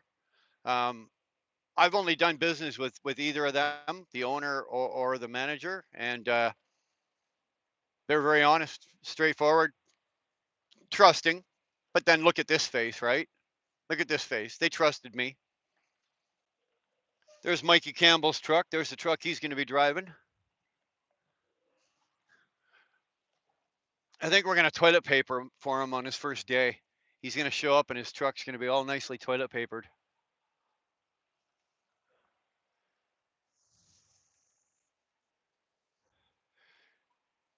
Vag Deep. I don't think he's. I don't think his name is Vag Deep. No, damn it. And you know what? Stupid me. I had his fucking business card in my hand. I was looking right at it. For Christ's sake, that's how bad my memory is right now. Like I had his business card in my hand. I was looking at it, and I still didn't frickin' I can't remember. It'll you know what, it'll come to me. It'll come to me each night when I'm in bed sleeping. I'll be sound asleep and I'll be like boink. That's when it'll come to me.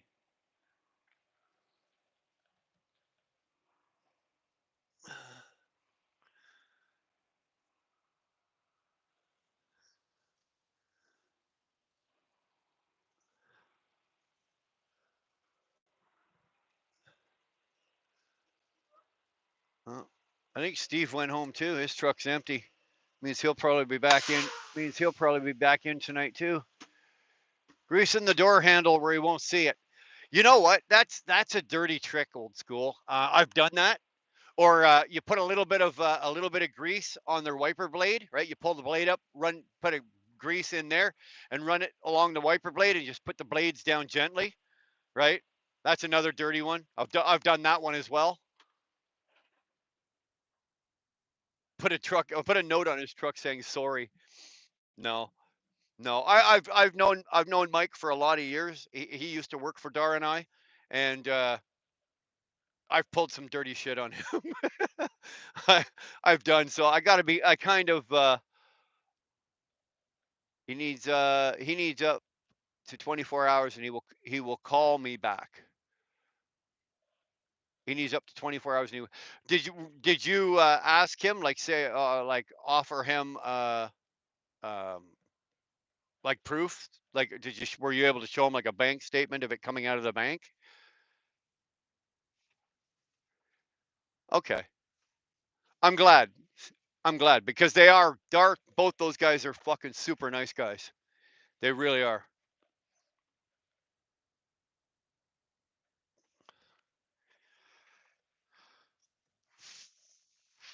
There we go. The door handle thing is not that bad. The wiper grease is why I do the ass. Is why I do ass wipes. Wow, I've done the wiper blades. I've done the door handle. Um, what I'll do is on a really like in the winter time when it's like you get one of those days where it's just above or around freezing, and you wrap the truck in toilet paper, right? And I mean, when I wrap it, that's Dar, right? When I wrap a truck in toilet paper, we're talking, 3 rolls of toilet paper. The thing looks like a mummy. And then you get that light, like a really light, misty rain or something. And then that night, the temperature plummets and it freezes like cock stiff solid to the truck, right? Like absolutely cock stiff solid. And then they got one of two choices. They take an X-Acto knife and cut out the windshield so they can see, because you can't just peel it off. The only way to get it off is you have to run it through a truck wash, or you got to take it over to the side of the building over there to one of the pressure washers. Our building has on all 4 sides they've hung pressure washers, so we can't wash our trucks per se, but we at least we can go and knock the dirt off it if we want to. Mohammed Ahmad Singh oh God, Durpeep from Bangladesh. Yes, Big Mike is going back. Yeah, that's cool. I'm actually quite happy about that. Set his triangles up all well. What I was actually going to do as well, if I toilet paper his truck, then I'm going to put like a bunch of cones. I'll get like 15 of the big, the big ones, Sterling. I think they're like 36, they're 38 inches high. And I was going to put a whole bunch of those around his truck as well. And then maybe get some of the the yellow biohazard tape, and put that along the outside of the pylons, just to give him something to think about, right, as he's walking up to his truck. Tie the seatbelt around the driver's door. No, well, Mike's 6'6", and he's about 350, 360 pounds. If he wanted to, he could probably rip the door clean off. Did I find the trailer? Yeah, I don't know why, Darb. It was when I left yesterday. It was right here, and I come back, and they had it parked in the far back corner, right where your car got stuck a couple of years ago there at the Christmas party. It was way back out in the back 40 back there. So why I don't know. I don't know what the purpose was, but whatever. I found it. It's here. It's in one piece. All is good, I guess. I'm getting a couple of raindrops here. Turn the radio on full blast and shut it off. My brother and I used to do that to my father. Used to fucking infuriate him, right? So we go out and we turn everything in the car on. Absolutely everything. Wipers, stereo, like power, the power window. We'd put something on the button there. So as soon as he turned the key, all the windows would drop, and um we just terrorized the hell out of my father. He used to hate it. Absolutely hate it. Moose retracted his statement. I don't know what he said. And you're saying yes, they do, Swedish. Looks like Tolga and they're talking Russian. James, I don't speak Ukrainian. Look at these little bastards flying in. It's nice. It's 70 degrees up here. It's actually really comfortable. I don't want to roll my windows up if I don't have to. I don't need to show him. He said he will be able to tell. Okay. Okay. Don't ever piss off anyone that can pick locks and has access to grease. Yeah, no shit. No shit. I saw a guy actually. He broke into my truck because I don't believe it or not. I locked myself out of my truck a couple of months ago. I saw a guy break into this truck in under 3 minutes, man. 3 fucking minutes, and he was in the door of my truck, and he wasn't even trying. Right? He wasn't even working that hard at it. He just came up onto the stool, pop, pop, pop, pop, pop, couple wedges, pop, pop, pop, pop, pop. He went right in, bang, poink. There was the door. I'm like, oh yeah, that makes me feel real safe. And then I actually went and I asked him where he got the kit, because he had a complete kit. And he goes, oh, I picked that up off eBay.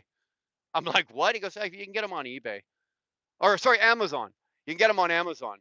I'm like, holy shit, really? So yeah.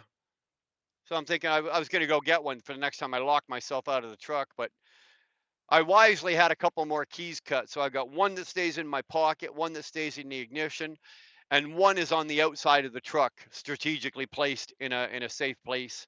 So in the event I ever somehow or another lock myself out of the truck, I at least have access to a key on the outside of the truck. Unhook the glad hands and leave them on the passenger.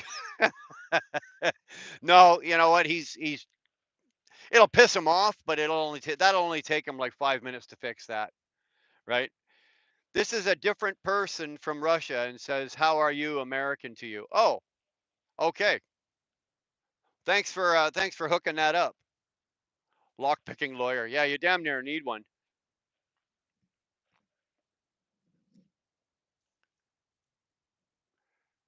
Adjust all the mirrors 20 degrees randomly. Well, it's his he's coming back to work here. Like he worked for us years ago when we were here, and then he left, and now he's coming back. He's not working for us. He's coming back to work for the company, and they're handing him one of the brand new Peterbilts. So he's getting one of the new 579 Epics, and there's only so much I'm willing to do to the truck considering it's brand new. So I kind of think I better not get too carried away. The toilet paper is one thing; it's harmless. It was not going to hurt the truck cosmetically or do anything to the truck, but maybe I shouldn't be putting too much grease on it or anything like that. You know what I mean? I could get myself into some deep shit if I do. So lock picking lawyer is awesome. Well, This guy got into my truck. Like I said, this guy got into my truck in under 3 minutes. I was expecting, at least, 5, 10 minutes. No, 3 minutes he was in that truck. I was like, okay. It really gives you, sorry, I'm not paying attention to you guys, but I am. I will in a second. It gives you something to think about, right?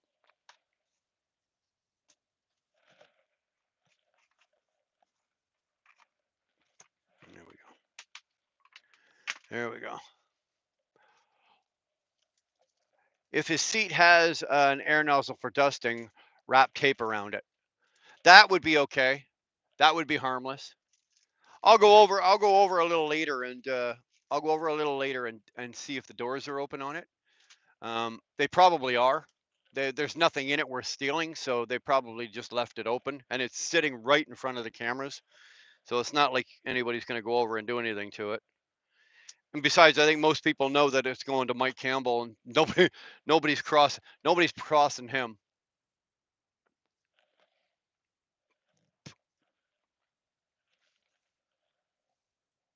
This is awful quiet because it's Tuesday night. Like, this isn't Sunday. Shit on his seat. Well, that's good. Now we're getting a little carried away. I'd maybe shit on his floor mat though. Floor mat, right?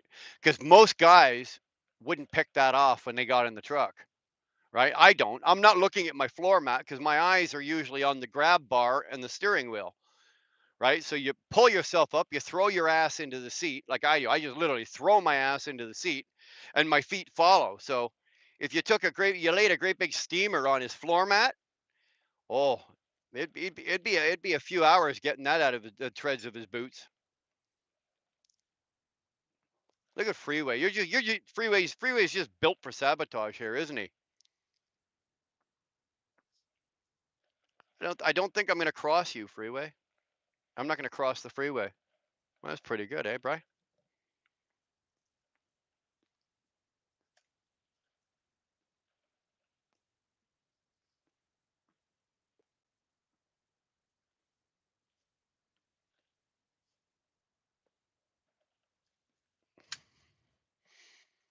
There we go. Okay, boys. This is a Rocky Patel. This is a winter collection. This is a really nice cigar. Okay, this is a really nice cigar, but it's about a 40-minute smoke. When this is done, so are we. Okay.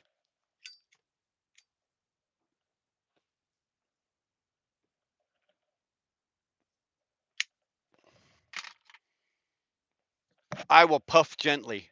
How's that? I was looking for that actually. Fuck, I lost that. 520-468. 556-171. Yeah, we overshot that oil change. Slice of lunch meat on the cabin filter. Dude, you're just rotten, Sterling. That's just wrong. Something wrong with you, brother. 8675309. We're showing our age here. T-Bone, we're showing our age. Did you throw that up there just to see if I knew the song?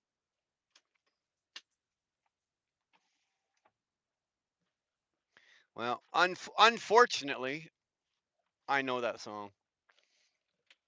You can't have you couldn't have grown up in the 80s and 90s and not know that song. Unfortunately, it's just the way it is. Old men and vintage rock. Exactly.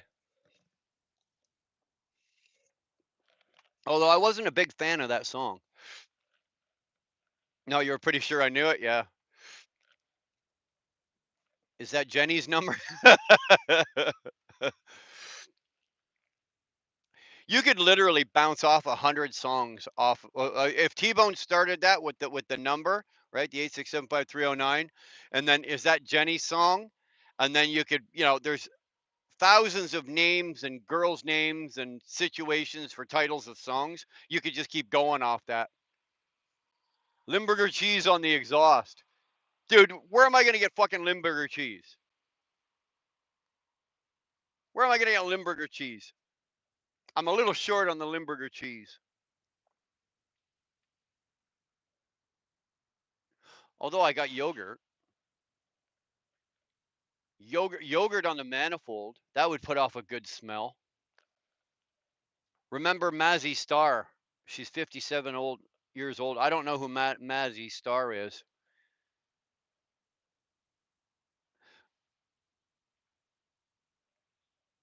In Limburg, of course. Well, that's where I would get it, but no, I don't have a I don't happen to have any Limburger cheese, and I don't happen to be anywhere near Limburg right now. So look what I got, T-Bone. Do you have one of these? I bet you don't have one of these. You need to get yourself one. Dar drinks her wine out of the Snorlord wine tumbler. She's got some class. Was Jenny Stacy's mom? See, here we go. Kurt Cobain would be 57 years old. Big deal. Kurt Cobain was never a fan. Was never a fan of Nirvana, whatever you want to call it.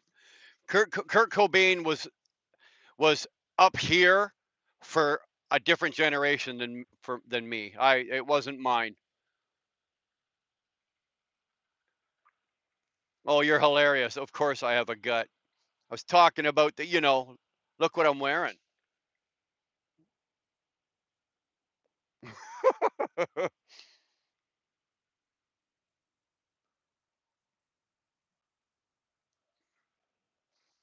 Roxanne. You know. Yeah, there we go. Tolga, do you have any idea what Freeway and me and a couple of what we're doing with these song titles? You don't have any idea, do you? It's okay. It's all good.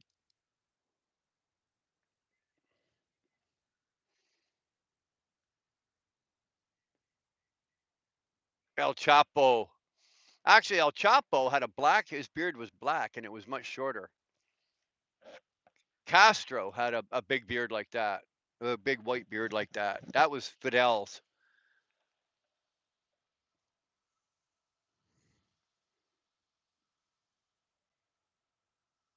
Old fish on the DPF box. I don't have any old fish. What have I got in my fridge? I got chili. I got a really nice homemade chili. So I'm not wasting that. I've got a couple of meals of barbecued Italian sausages. I got some barbecued hamburgers. No, you know what? I got nothing that's worth, nothing worth. Nothing I'm willing to spend on putting it on his exhaust. Damn, man. Damn. If I'd have known while I was in town that we were gonna do this, I'd have gone over to the grocery store and picked up some shit. I could have probably gone in and got like a pound of tilapia for $1, for Christ's sake. We could have laid it all over, popped the hood on the truck, put one piece over the turbo, couple on the manifold, right on top of the block, you know, down his Y pipes on his exhaust. Oh yeah, he'd have had every cat in fucking Brockville chasing him around. Eating Fat Boy Wendy's now. Oh, I love Wendy's. But though I don't know, old school. As I got older, Wendy's now gives me heartburn. I'm still good with like McDonald's and well, you got A&W. I'm good eating some reason Wendy's, and I love it. Like the Dave's triple. Oh, love it. Heartburn. 5 minutes after I'm eating it. I just sometimes it's worth the pain and the agony because it's so good, but I've had to lay off the Wendy's. Same with KFC. KFC does that to me now.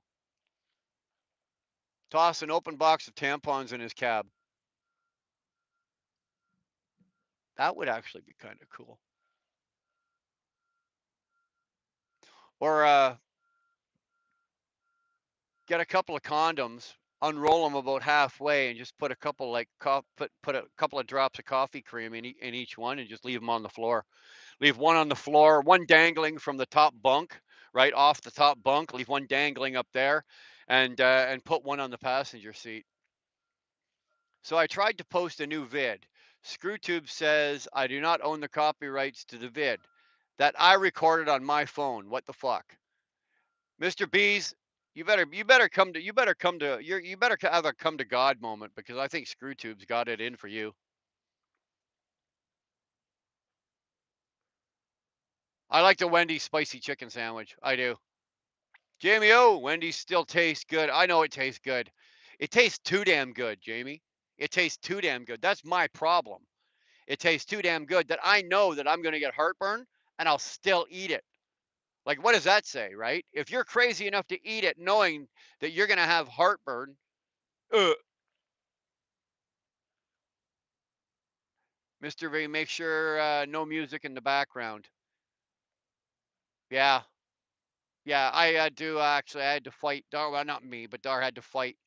There was a live, I think, last week that, like, there was like 5 seconds of music. I didn't get the stereo turned off, and there was 5 seconds, so they copyrighted me. But then Dar appealed it, and they realized, okay, it's like 5 seconds of music, so they let it go. But they're getting pretty picky now. Sterling Wheel, it was just me talking. Use condoms. Oh, use condom above the visors. Yeah, yeah, I could see that. You drop your visor and have it, you know, boink. That's pretty good. That's pretty good.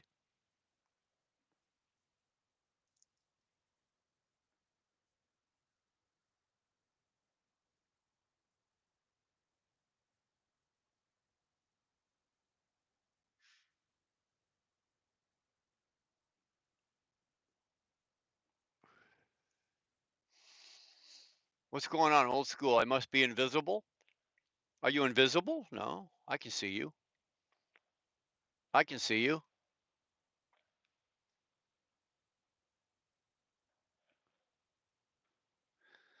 I keep having to appeal videos with copyright free music. I'm guessing the bots are flagging it because it's being used before.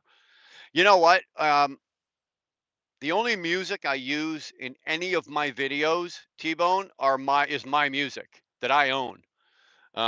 Any music, excuse me, any music that Mike has done, Mike Campbell has done for us, are the only is the only music I've ever used in my videos. So I don't ever mess around with that. I've never until the other day there last week there I had that one for the 5 seconds. I've never had an issue with it. Hello, brother. Again, I'm back for a bit. Well, man, glad you're back for a bit. Hopefully you're safe. Yeah, we have to appeal just about every video. Our it goes like for monetization, and it goes to like T-Bone, you'll know what it's like. So you do the video and then you monetize it. And then, if it's good, it goes green, like the little dollar sign goes green. Or if it's like partially, and they'll give you a reason why it's not acceptable, it'll be orange, yellow or something. Or if it's got a copyright, it turns red. And mine are always yellow. Like when I finish this, it'll be yellow. And then Dar has to go appeal it, and then it'll be green. But the thing is, the shitty thing is, it takes them like 2 days, right? It takes them 2 days to come back and say, "Oh yeah, no problem, your video is good," but you've already lost all your revenue because no, after 2 days, nobody's looking at your videos anymore, right? Nobody looks at your videos no more. All of your views are going to come in the first 2 days, and YouTube knows that. So,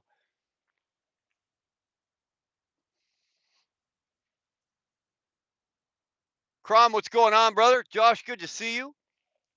Y'all took my wrench away.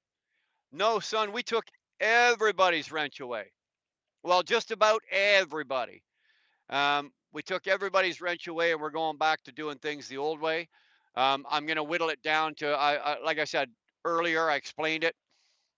There are people that still have wrenches, and they are going to lose their wrenches. Just that Dar and I went through it the other day, and it was just we didn't finish it. So there are people. So I'm going down to a channel where I'm going to have 5 moderators, right? Obviously, Tolga is going to be our main moderator along with Dar, and then there will be 3 other people with wrenches to moderate. Other than that, everybody's going to have just back to the old way of doing it. So Josh, don't take it personally. It's nothing you did. It's nothing Crum. It's nothing you did. It's if you've lost your wrench, Everybody's going to lose their wrenches, so it's nothing personal. You guys didn't do anything wrong. I also got copyright for a song I played drums on. Yeah, but was the song somebody else's song, or was it one of your was it an original song that like you did? Yeah, I'm good. At the storage, talking the staff. I want to wait new truck, and what do I want? So going to garbage. Oh, okay. That's still T-Bone. YouTube is ridiculous. Yeah, they're getting a little carried away. Mine are usually yellow as well. Yeah, well then you just appeal it, right? As soon as you appeal it, Dar will appeal it and take a couple of days.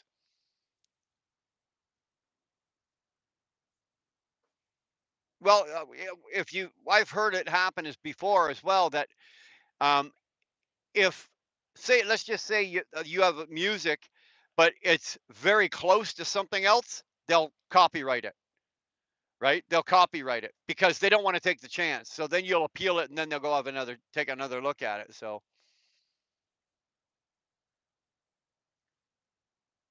even a melody, yeah. He took mine too for chicken talk. Then Dar gave it back. You keep that up. Hustle for you. Yo, what's up? Yo, what's up? Hustle for you. Good to see you, man. Thanks for popping in. If you got a cigar, light it. If you got a smoke, light it. If you got a doob, burn it up.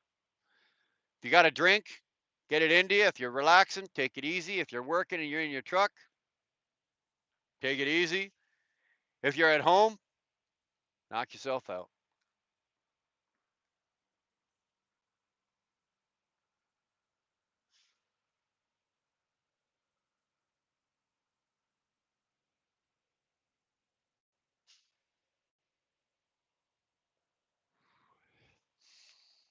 I thought something was odd. Yeah, but I'm not taking it personally. It was just cool. Yeah, it was cool. And believe it, it's easier for me if you're all blue because it's easier for me to pick off the names. But we had an incident last week, and it's just, you know what? I don't want to get caught up in anything, so it's just best that we do it this way. That's all.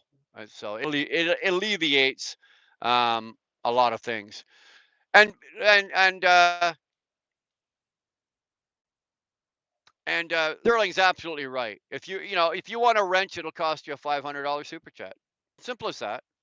Not a lot. I'm not asking a lot. It's 500 bucks, one time payment. You got wrench for life. You know, for 500 bucks, you also get managing status though. You don't just get the regular wrench, you get the big wrench, right? Where you can slap the pee of anybody else with a wrench.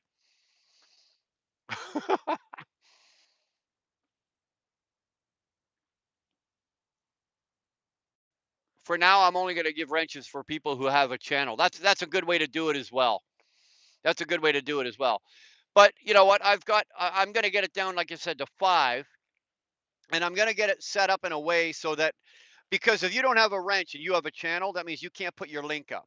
And I feel bad for that. So I know that when Tolga's in here, if you've got a channel, for example, like T-Bone, you're blue. So if you want to throw your link up, I encourage that. I encourage everybody, please throw your links up. Throw your channels up if you've got a channel. But if you don't have a wrench, you can't. But you can feel free. You don't have to wait for me. Feel free to ask Tolga or Dar, and they'll do it for you. No questions asked. If you've got a channel, Tolga will throw it up for you. If he's got a second, he'll take care of that for you. It's not a big deal. We've always encouraged everybody to put their channel links up. Right? It's a good way to get to get the name out, get other channels out. It helps the smaller channels. It also helps the bigger channels. I don't have a massive channel. But it's not a tiny little channel either. So if I can help if our channel can help smaller channels, that's fine. Or if you've got it doesn't matter if you've got 100,000 subs in your channel, you want to throw your link up, throw it up, man. Absolutely. I am disabled, bro. I haven't seen $500 in so long.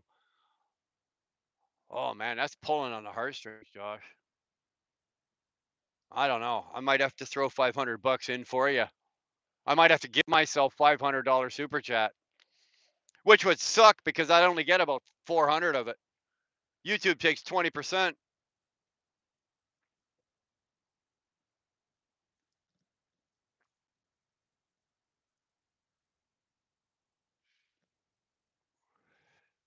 Yeah, that is a good idea, Humberto. I never thought of doing that either. Left leg below the knee amputation. Damn, damn. But did you get one of the like? Did you get one of the prosthetics, like one of the titanium? I was. It's funny that you said that because yesterday, it wasn't today. It was yesterday. I was watching a channel with the new some of the new things with the prosthetics for people that have lost limbs, right? Arms, legs, whatever like that.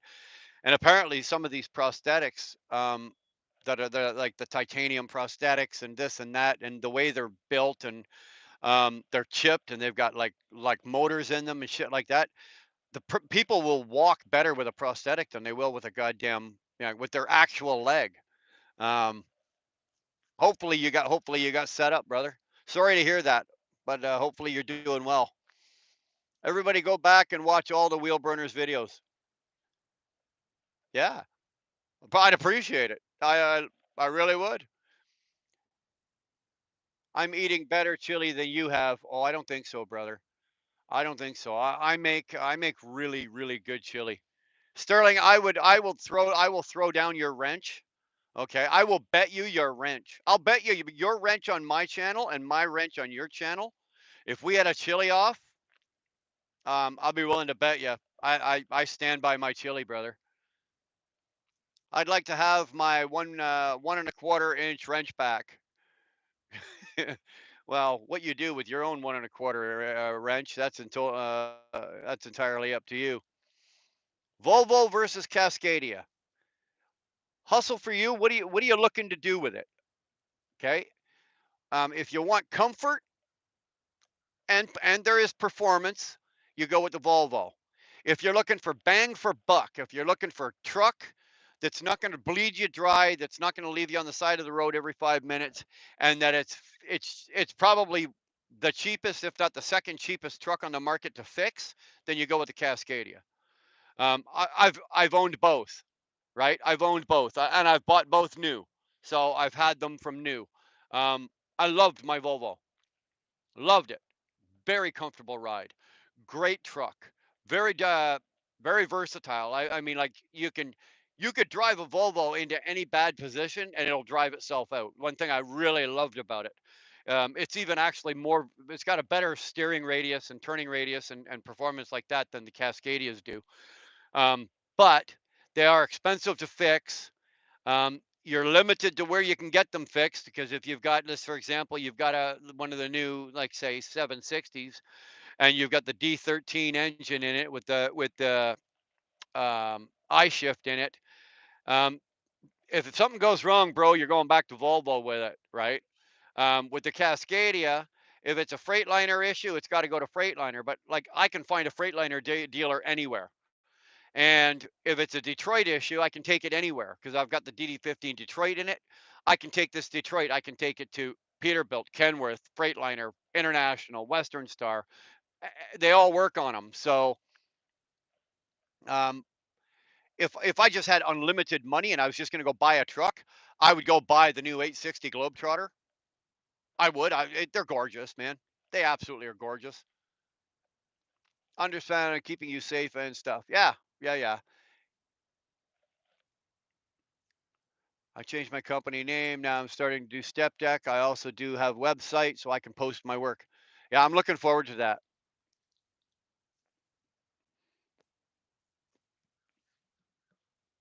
What do you think about the Mac Anthem and the International L2? Well, the Mac Anthem is a nice looking truck cosmetically. Um, it's not going to get you the fuel mileage that, say, a Volvo or even the International or the Cascadia or the Kenworth or the Petersville. It's a little too blocky, right? It doesn't go through the air as well. It's not as aerodynamic. Um, it's a Volvo. Right now, the Volvo owns Mac. I think with the exception of the rear suspension, which they kept original Mac, everything else is Volvo. That MP8 engine is a D13 Volvo motor, right? They just painted it red. They moved a couple things around, but it's like swap. You can swap parts from one to the other. They're the exact same motor, pretty much. There's a couple small little things, but block, all that kind of shit. It's a Volvo. Um, Now the Mac Anthem I did a tour of one and did a video on it. It was the blackout edition, and it was a fully loaded like, and I found that it was nice and it looked good inside, but you lose a lot of real estate. The way they have their cabinets set up and the way they have the setup of the inside, it's not as spacious as even say a Cascadia or the like these Pete's, this one right here beside me here, this 579 Epic. That's an 80-inch bunk in there. Like you could stand in the middle of that thing there and swing a cat around and you're not going to hit it. The international LTs, let's just say in the last 5 years, they've come a long way from like the Pro Stars to the LTs. And then when the first series of LTs came through, the new LTs right now, I've not driven one, but I have been in one. I was in Shannon Thomas's, and let's just say I was impressed with it. The quality of the workmanship inside of it was good. It wasn't typical international cheap, right? It was quite good. I actually liked it, and ergonomically, I liked the way they had shit set up in there. Like they had like cabinets and shelves and stuff in places where it's not just some place to jam something in there to get it out of your way. It's been thought out fairly well. Fridge needs to be a little bigger, but every truck needs that. So um, if I had to choose between the two of them, I think I'd take the LT just for the fact that I got a bigger bunk and I'm going to get better fuel mileage out of it. I made 3 alarm chili yesterday, lazy cook over here. Yeah. You probably took it out of a can. Yeah, there you go. Tolga saying we'll gladly do it for y'all. Put your links up. It won't show us when you put it in if you don't have a wrench. Barbecued tenderloin and fries with coleslaw. Boy, I'm full. Damn, that sounds good. I like that. So what happened to the Ernie guy? Well, it's a bit of a story, but I'll go through it really quick. Somebody that's in our chat that's a regular here, okay, that has a wrench over here. He was over in Ernie's chat and he was chatting away, talking in the chat. But over in Ernie's chat, they don't, and this is just the way Ernie runs his channel, and I respect this, okay. But they don't do a lot of cussing, they don't do a lot of swearing. The chat, there's not a lot of fuck words or this or that, and keep it pretty clean. Well, he was over there fucking this, fuck that, fuck cocksucker, mother, the whole work, and then Ernie actually warned him like, hey, we keep it clean, a little cleaner here. Can you clean it up a bit? So he got a warning, and he didn't heed Ernie's warning, and then he kept it up, and then um, he got warned by the moderator, the main moderator over there. She gave him a warning, and then then he decided to flip off and you know, tell them over there that over on this channel he has a wrench and he's a moderator and da da da da da. And they had no part and they said fuck you and they just deleted him. They got rid of him. They booted him. Well, even though I'm not responsible for you guys' behavior, and I'm not, um, but if anybody that I brought from my channel over to Ernie's channel and they behave like that, I feel responsible. I feel and I of course I apologize to Ernie. Da da da da da. Funny enough, since the incident, I've not seen this person in either chat. He's not been back here, and he's not been in Ernie's. I think he understands he fucked up. Um, and that's and but because of that, that kind of led me to think, you know what, let's just take the wrenches, let's just do it this way, and we'll just do this for a while and see how it goes. And maybe times will change and the wrenches will come back. Simple as that. I am from Russia, man. I am glad you are here from Russia. Thanks for tuning in, man. Thanks for checking us out. I am in Canada, but I drive mostly Canada and the U.S. But if you're from Russia, you're a long way from here, man. Humberto Link, get subscribed.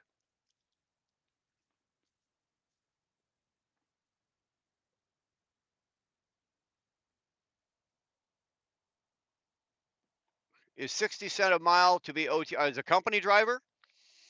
Yeah, 60 cents. I think 60 cents is probably about the industry standard right now.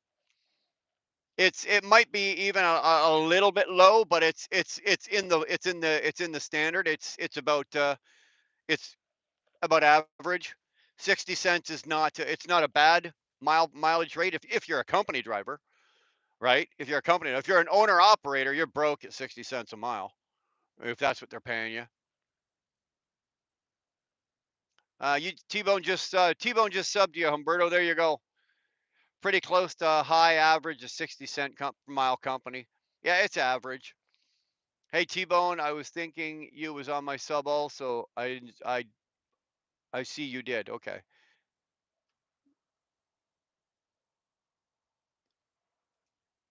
Oh yes, Brian, I did have knee 2019. Very nice truckers. Okay. I would volunteer to be a judge on this chili issue. We'll make it happen. Make it happen. I will put I will go to war over chili. I will. I will. But I won't be rushed, right? When I do my chili, it's not a like a 2 hour, 3 hour thing. It's Volvo. What? Volvo, if you can't speak English. Cascadia, if you can't read English. Packard, if you like the company of minded gentlemen. Oh, please. Please. Renault, if you ain't it.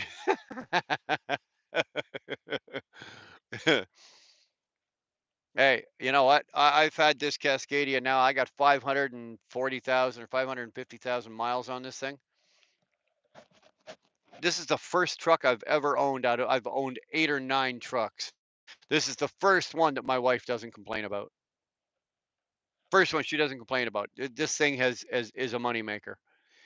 If you go Cascadia, get the air ride front, makes a world. I don't have that. I don't have the air ride front.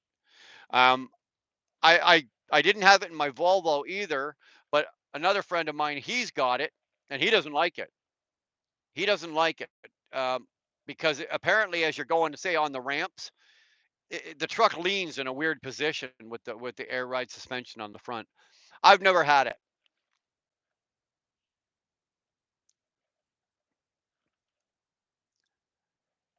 Humberto, yeah, I'll do the video on your KW. No problem. I'll do it up real good too. I'll do it up real good. Do the video, the music, all of it.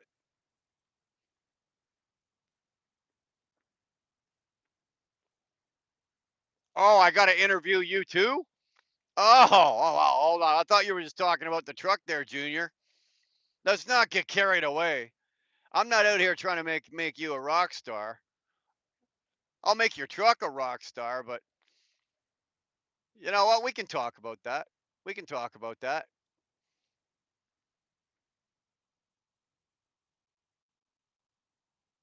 I've never seen anybody finance a Pete or a Kenworth into success or retirement. I have. I have. Oh wow, I don't know what that says. Shannon have the good. It is full and loaded. Yeah, exactly. Shannon's LT is fully loaded. What has she got? It's called Kenworth has the VIT package. That's their top package. What is international? Diamond. She's got the diamond package, right? I'm a company driver. They have 2023 Cascadia and 2023 Volvo. What would you pick? I am a rookie. What is easier to drive? They're both easy to drive. They're both easier to drive. Um, they're both probably going to be automated. The better transmission is the Volvo, the iShift. They invented the auto, and I would say that the iShift is still the best automated transmission on the market. Um, Depending on what Volvo, if you've got a 760, then the Cascadia has more room, right? The Cascadia's got more room, so you'll be more comfortably living, like bigger inside. It'll be more comfortable. Um, but because you have no money invested in it, I'd go with the Volvo because if it breaks, all you have to do is pick up the phone and dial 1-800 come fix my shit. It doesn't cost you nothing. If you can live with the a little bit less room, the Volvo is a little comfier than the Cascadia, but they're both good trucks. They're both good trucks. Like I said, I've owned them both. They're both easy to drive. This Cascadia is a dream to drive, right? It's not quite as smooth as say a Kenworth with the 8-bag suspension on it. Um, and yes, it's got more plastic in it than say a Western Star, but I like it. I like it. I've got it here because I'm an owner operator, and I've got it because I wanted a truck that's going to be reliable. It's not going to cost me a fortune, and I can make money with, and that's what I've done. That's what I've got. But if I could stroke the check and just go buy the truck, I'd go buy the Volvo. I'd go buy a Globetrotter. I'd go buy a big 860 Globetrotter. But for you, hustle for you, go with the Volvo. It's like I said, a little less room, but a little more comfortable.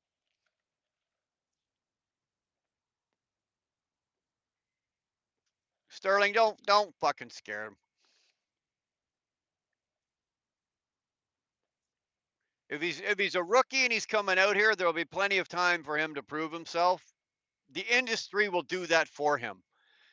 The industry will do that for him. You don't need to make he doesn't need it to make it any harder on himself than it already is. Good evening, Karen. How are you, babe? How are you? Looking good? You're looking great, Karen, as usual. I have a video premiere in 30 minutes. Well, you know what? I'll be done this in under 30, so we'll be able to watch it. So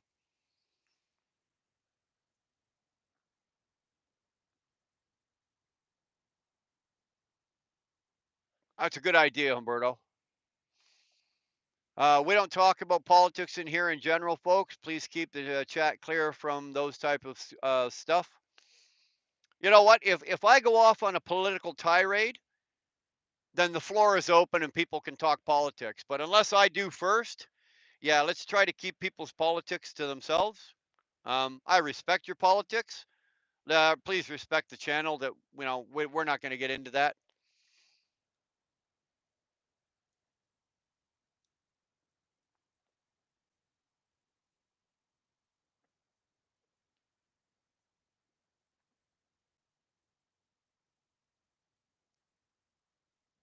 You like that, Donnie?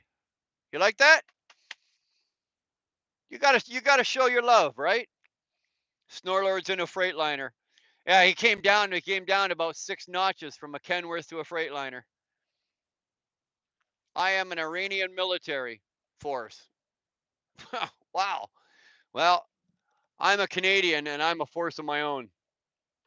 I don't know what to tell you. You wrote something there, sir, but I can't read it. So, hey, Karen, Darcy, and I to Karen. Garmin versus Rand McNally. That I can tell you because I've got both in the truck with me. I run a Rand McNally. I've got the Overdrive Pro 8, and I love it. I truly love it. For an idiot like me, hustle for you when it comes to technology, I am an absolute cripple, like intellectual cripple when it comes to technology. And I have found that the Rand McNally is it's more user friendly. And it has not made as many errors as my Garmin did. I mean, like truck routing and shit like that. Both are good, but myself personally, I I run the Rand McNally, and it's a personal choice. It's all what and my Rand McNally, I keep track. I can keep track of. I don't because I do it on a different way. But I can keep track of my fuel program. I can keep track of my mileage program. I can keep track of my IFT. I can keep track of everything on this thing if I want to. It's got way more shit than I actually use it for. Garmin has the same. You can do a lot of that as well. I like the screen, and I like the setup and the versatility and how easy it is for me to use the Rand McNally.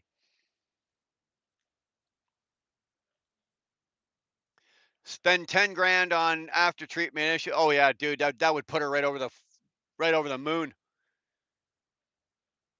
I feel you know what? I feel so bad for you, Dawn. I really do. Like it wasn't even just one little thing. It's like one thing, another thing, then in again, then in again. It's like, damn, man. Damn. I've had people ask about that, and I haven't noticed that with this one. What, the leaning? on the airbags, on the steer axle airbags. You know what? Maybe, well, his truck is an 18 and his has it. So maybe since then, I think yours is the same year as mine, is it not, T-Bone? It's a 20. So maybe they've stiffened them up or they've made them better, or maybe just the Volvos are a little different. That's all.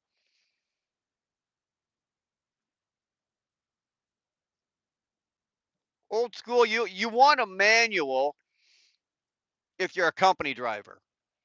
If you're an owner operator, I promise you want an auto.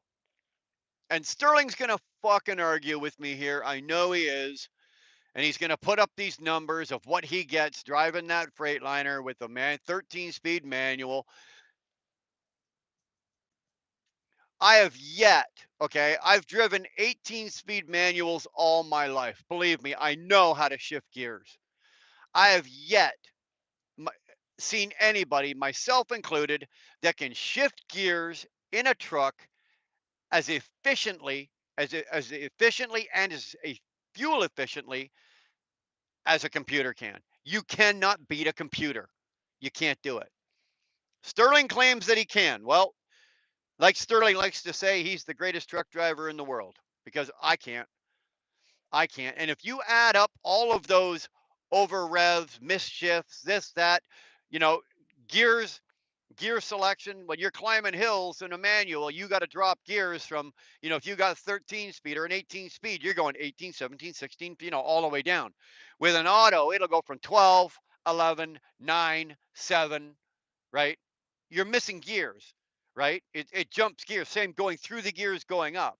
It's built for fuel efficiency.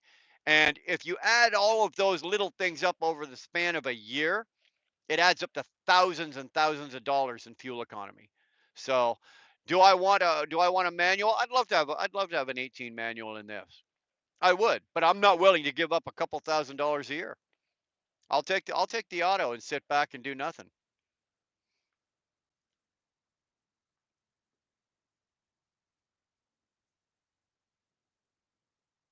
Hey CDR, what's going on, man? Sorry, I missed. I was just and I missed you, but I just backtracked. Good to see you, man. Thanks for coming in here. Can you do a video for us rookies how to easier back into a dock? Yeah, I've actually done. I've done one on backing into a dock at night where there's no lights. Um, but yeah, man, if you really want, if you want one, I can do that. I can do that. Yeah, that's not a problem. Backing into a dock. We got docks up here. I could probably even do it like tomorrow. Um, I'll have to do the shooting of the video and then send it to Dar and she'll do the editing and put it together. So it might take a day or so, but give me a couple of days hustle and yeah, we can do that.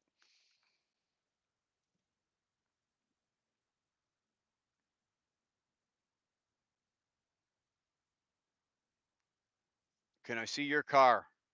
God, I hope that's not your name. I like heavy cars. Okay. I was just thinking the same, Mr. B. What did Mr. B say? Damn, kitty guys, Dar, he sure don't mind finding work for you to do. No, I don't. Actually, I don't need to.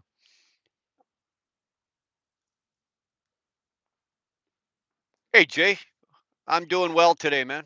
How are you? Diamond, yeah. That's how far behind in the comments I am. So I'm just gonna do this. I'm just gonna go flick and just flick right to the end here. Is DD15 in here? He is. Bonjour, mon ami. Ça va? Hey?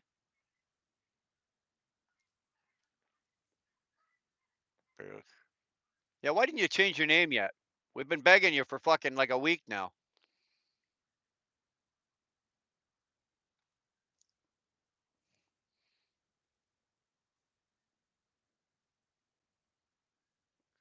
Garmin Simple. I found Garmin. I didn't like the display features and the way the screen was set up better than I like the Rand McNally.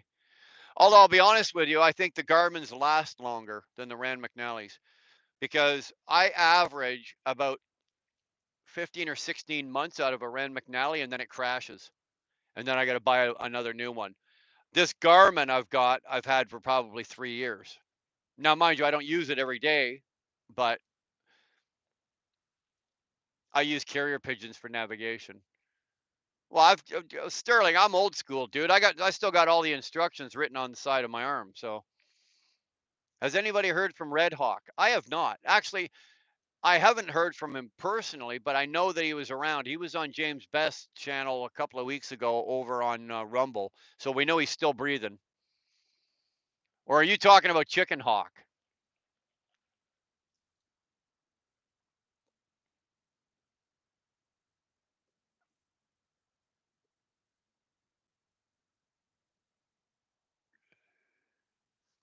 I beat the fleet consistently on this route. Eh, you know what? Like I said, you're the best truck driver in the world, man. I take off my hat, I bow my head. You're the king, brother. I can't compete with you.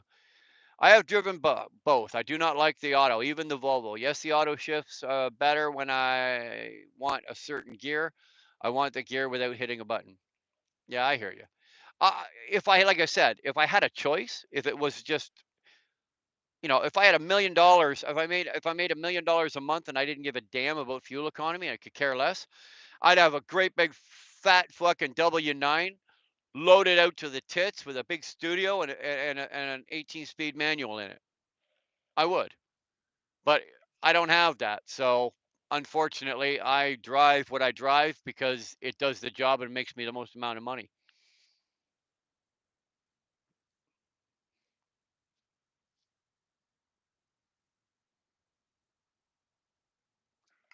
15, I agree with you. I need the manual for snow and ice. Michelin tires or Bridgestone or Goodyear or Hankook or Continental. Well, if you're driving straight highway only, um, and um, let's just say you're a highway driver and you're running, say, the southern U.S., go with Michelin's. Right? They're probably the best highway tire, but they are also the most expensive. Bridgestones are also the second most expensive, but they're probably the same as the Michelin's, if not.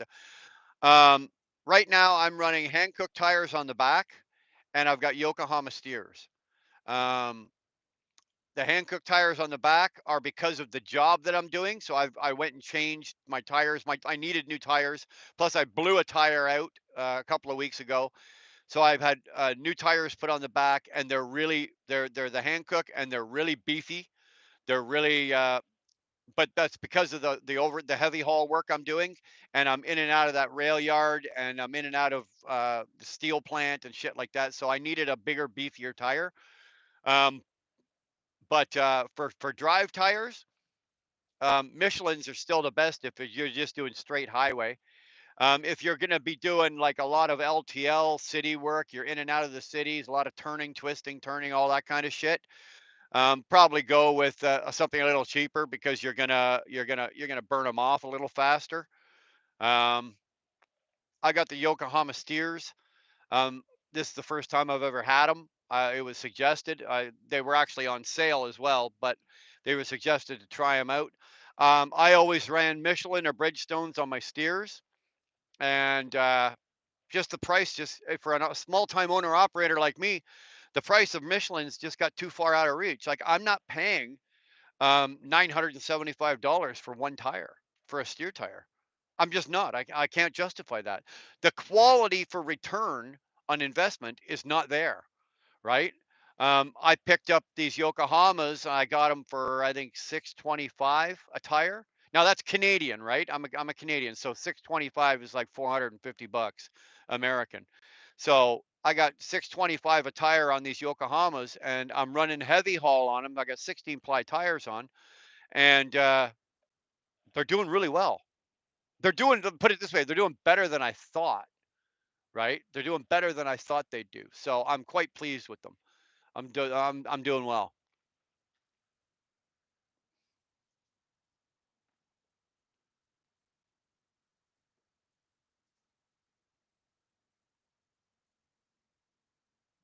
I beg to differ, Sterling.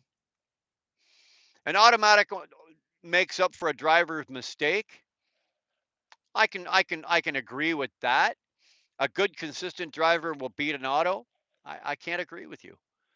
I can't agree with you. You know, I'd have to work in a lot of things, um, Sterling, because first of all, like my weights, not doing what I'm doing now. Obviously, my weights now, like I'm grossing out over 100,000 pounds, right? But on a usual when I'm out there on the spot market and I'm running just like everybody else, my average weight is, I could be anywhere from 46,000 pounds, down to 20,000 pounds. So my weights are constantly changing, and my locations and hills and climbs and this and that, a lot like yours. You go over a lot of hills and everything doing what you're doing. But from what I understand, talking to other FedEx drivers and UPS drivers, you guys ain't hauling fucking you guys ain't hauling 80,000 pounds around, you know? You guys ain't hauling 80,000 pounds around. You guys are hauling a lot lighter weights. So I think if you took your theory of being an excellent manual driver and you brought it into my situation of where we're working on the East Coast, mostly on the East Coast, and a lot of PA, a lot of New York, a lot of hills, a lot of, I don't mean like, okay, you're climbing a mountain. No, but if your turbo is constantly spun out at all times, you're burning fuel and you're grabbing gears and you're doing a lot of gear shifting. I think I'm going to beat you. Best tire brand all around, Michelin's. My Overdrive 8 Pro I did have for 5 years and sold to buy the Overdrive 8 Pro 2. I did burn on the Pete. Okay.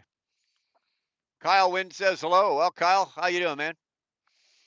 I have zero clue about trucks for sure, but if you know what you do, you will always beat up the automatic cars with the manuals on the MPG. Mm. Gotta poop. I don't want you joining me. I'm out. All right. See ya.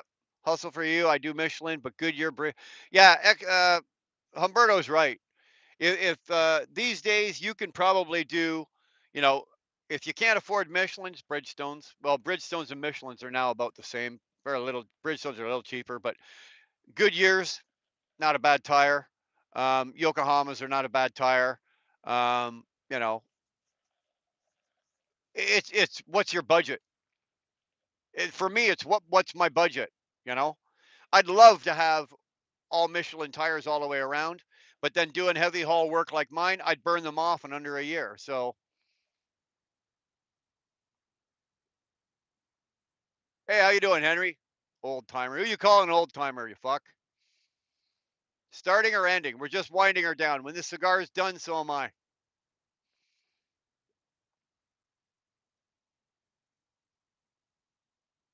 Every spec is always dependent on application. I can agree, but I think the computer overrides regardless what the application is, right?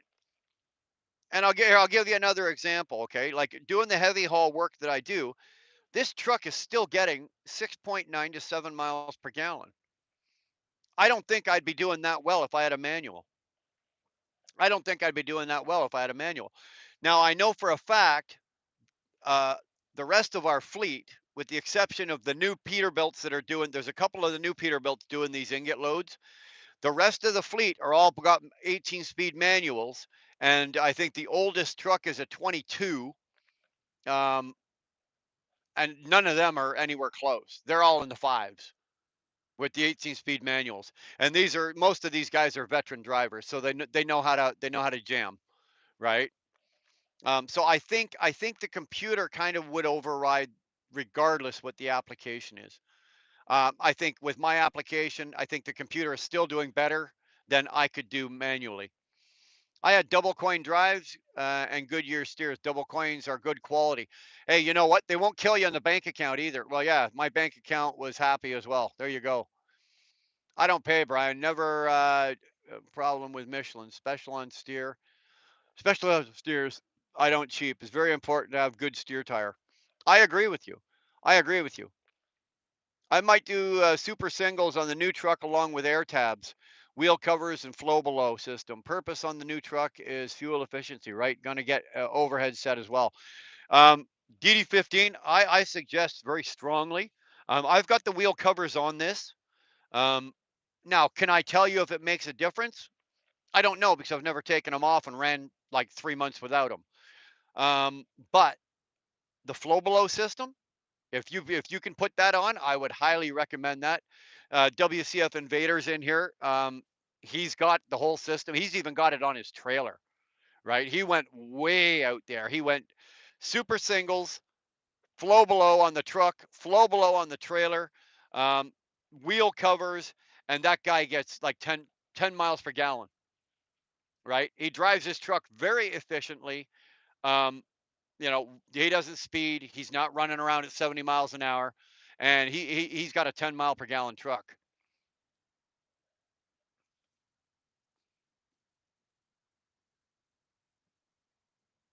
I've never owned I've never done super singles.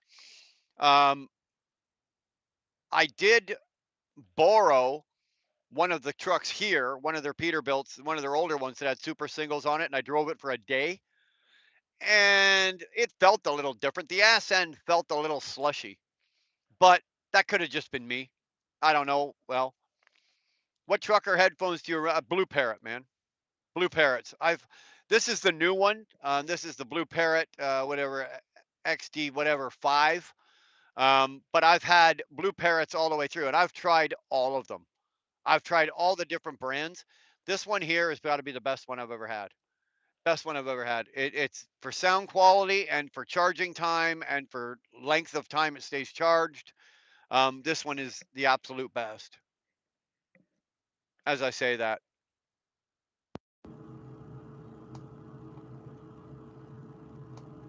There we go.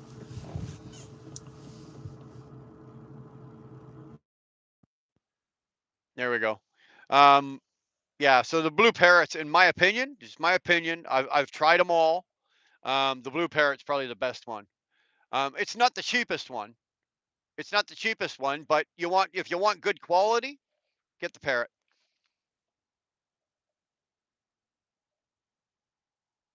That's the problem. That's the other problem with the super singles, right? If like I've got duals on mine, if I blow one tire, I can limp the truck off the highway or up a ramp or get it, or even to a tire shop, depending on how much weight I got in the trailer.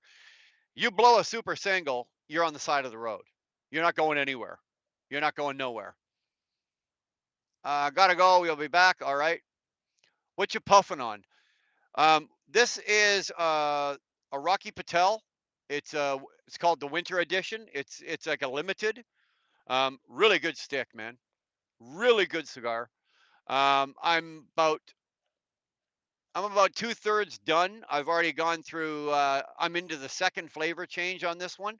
I'm anticipating getting to about there and getting into the third flavor change. Really good stick. It's not a mild cigar, but it's a mid range. It's not at the high end of harsh like a good strong. Um, but it's not mild either. It's a good cigar. Big brown cigar. I am a solo driver for 3 months. I'm still having a hard time backing into a dock. I need some tips on some advice. Best tip I can give you: take your time. Take your time. Don't rush. There's no fucking hurry. Yes, there's guys sitting here watching and they're doing this on the steering wheel and they're like, "Oh, come on." Ignore them. Ignore them. Take your time. Do it right. Okay? Make sure you're set up properly. If you have to, hustle if you have to. I still do it every once in a while. I even still, if I got to get out of my truck and take a look, walk around, like if I'm backing and I want to see something on that side, on the back passenger side, on the blind corner, I'll still get out and look, man. I'll still get out and look. I got no problem whatsoever. And if somebody's going to sit there and go, "Oh, come on, man," it's like, you know what? Shut up. Let me do it. I'll get it in there. Let me do it. Either I can do it in a hurry and maybe take the nose off your truck, or you can wait a minute and I'll get it in right. So the biggest piece of advice I can give you is take your time. Second best piece of advice I can give you is in the middle of the day, find a truck stop, right? I know you don't want to do this, and because we're on e-logs, it's very hard to do. But if you can, go to a truck stop, get yourself 2 orange pylons. Not You don't need big ones, just little ones. Get 2 orange pylons. Go to a truck stop that's got like a back row of empty spots. Put a pylon on on each side of the spot and practice backing into that fucking spot. And actually, what you do is you don't put your where the lines on where the lines on the parking spot, because you're going to put the truck between the trailer and truck between the lines. Um, where the lines end, don't put your pylons there. Come forward of those lines about 6 feet. Okay, and then back in and practice. Practice, dude. The best way to learn to back in is practice. I'll make a video and I'll throw some tips at you. But honestly, the best way to do it is just practice doing it. If you can, if you're pulling in to do a 30-minute break somewhere and you're in a truck stop and there's a back row of empty spots, throw 2 pylons out and take 30 fucking minutes and just boop, boop, back it in as many times as you can. Just practice.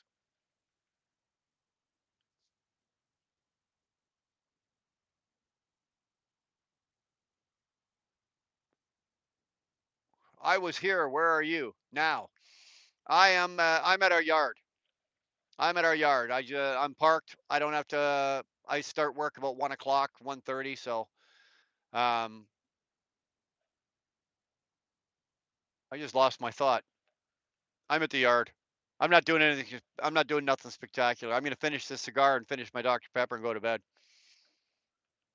Great show again. Thank you, Wheelbird. Hey, Rig Pig. Thanks for stopping in. Appreciate your words, man.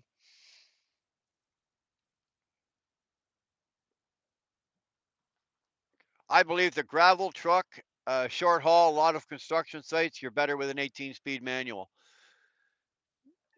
I don't know. You know what? This is 2 4. This is an endless fucking argument. It really is. I can only tell. First of all, I've never pulled gravel, but dude, let me tell you, I've been on my share of construction sites, like steel mills, lumber mills, fucking rail yards, ports. Like I've been on in every port on the east coast of the United States and Canada. Um, like I've been in some pretty tight binding places with some pretty funky loads on my trailer, and I would be okay doing any of those. I think with an auto. Just my opinion. Take it for what it's worth. You know, take it for what it's worth. It's just my opinion. Oh yeah, my life motto: if you're already late on the job, don't run after the bus because you can't catch. Yeah, yeah, exactly, exactly. I would rather see hustle for you learn to do it properly and not be in a bad position, because the worst situation is not really getting into a crowded dock. Yes, the worst situations where you see the worst problems is at truck stops at night, right? The newcomer comes in and there's one fucking spot left and it's tight, right? And the poor bastard is in and out, and you're sitting there watching, and there's probably a 50-50 chance that the one of the guys on either side of him is going to lose the hood off that truck. So just practice, practice, practice, practice, and take your time. Don't let anybody intimidate you. Don't let some old crotchety fuck that looks like me get out of their truck or sit there and on the horn or, hey, what the fuck? Don't let it bother you. Do not let, I know it's hard. It's easier for me to say than it is to do, right? It's easier to say than do, but don't let it bother you. Hustle for you. If you learn the right way and take your time, I'll do a video and I'll show you how to get yourself set up, right? So that when you're making the back end, that it gives you the best opportunity. So if you make a mistake, you'll be able to correct out of that mistake and continue on into the spot.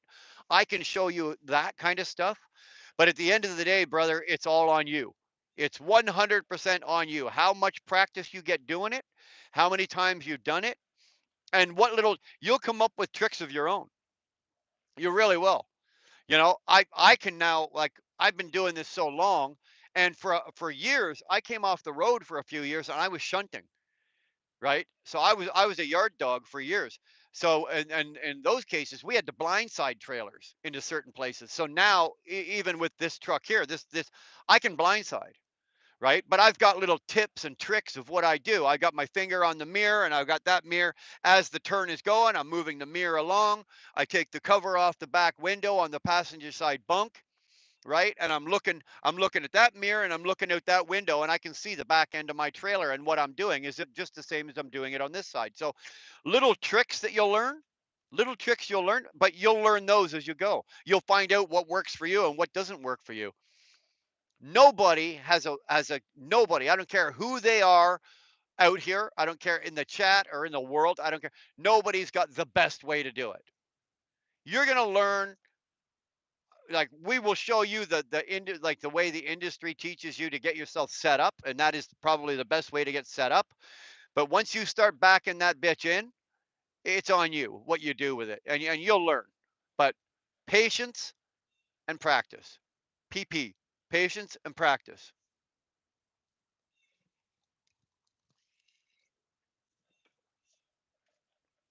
It's like the first time you tried to jerk off with your left hand, it didn't work. Practice. Yeah, Rig Pig, it was actually a good motto. What do you think about European trucks? Oh, dude, let me tell you, I'd love to go over to Europe and drive some of those. I'd love to get into one of those Scanias with the big V8s. Mind you, they only do 55-mile-an-hour speed limits over there, but oh, I'd love to go over to Europe and drive a couple of those trucks over there. I would that would be the shit for me. I would love it. Where is the yard? Oh, I'm in Brockville. I'm in Brockville. If you Google Brockville on Brockville, Ontario, Canada, that's where I'm at.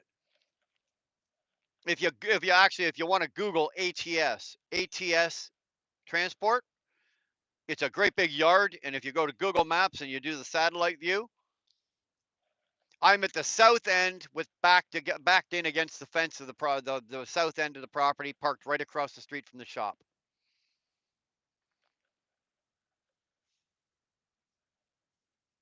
Look at this. You guys see? Look at the sandstorm we got coming up here. Look at this. Holy crap, man!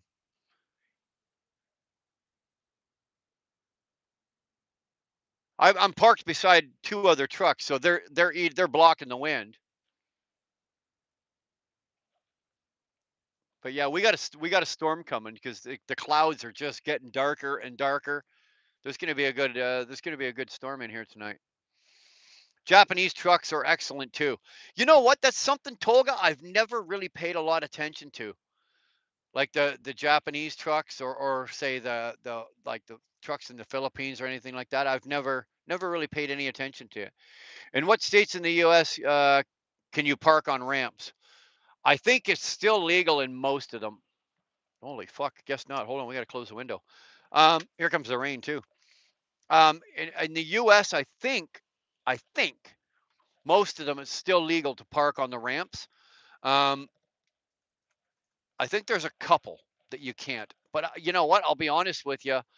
Um, Hustle, I don't park on ramps unless I am absolutely desperate. It's been a long time since I've parked on a ramp. I can I will go into a truck stop that's full and I'll create my own parking spot. I am a true believer and make my own.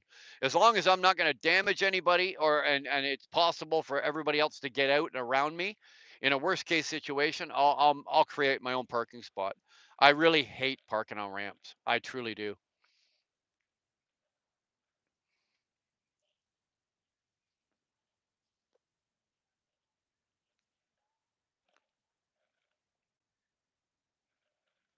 10-4, been there in Brockville. Oh, then you know you're not missing anything, right? There's nothing here, man. It's literally a one-horse town. It's actually growing. It's not a small little town the way it used to be, but it's still a small town.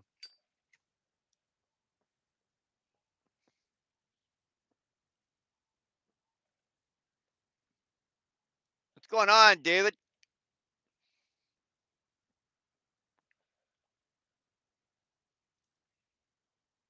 We're just doing a little flame surgery on the cigar.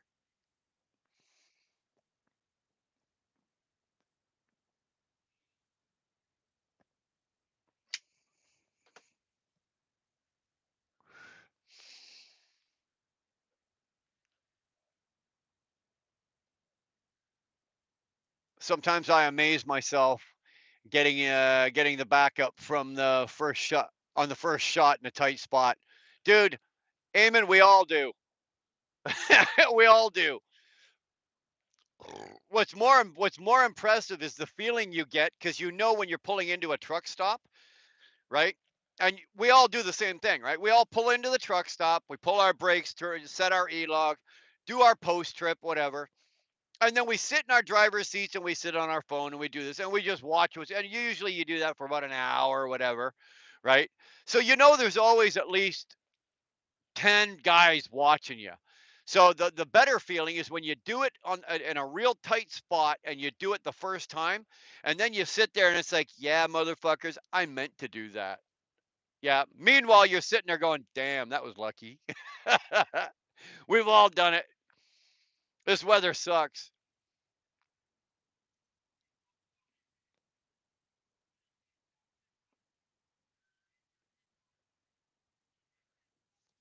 Immigrant trucker in the US drive better than the Americans. You're asking me, do they? I'd have to say no. And it's nothing personally against the immigrants, but the immigrants that come from other countries aren't accustomed to our roads, our drives, our trucks, our equipment, our cities. They come from other countries, and there's a learning curve. Now, don't get me wrong. I've got some friends of mine that are good friends of mine that are immigrants from other countries. Uh, Paul's from fucking India. Waleed's from Afghanistan. And these guys here, man, I drive down the highway with any of them at my back door or follow them any day of the week. They're great. They're great fucking drivers. I'd put them right up there with the best of the best. But um, on average, not really. No.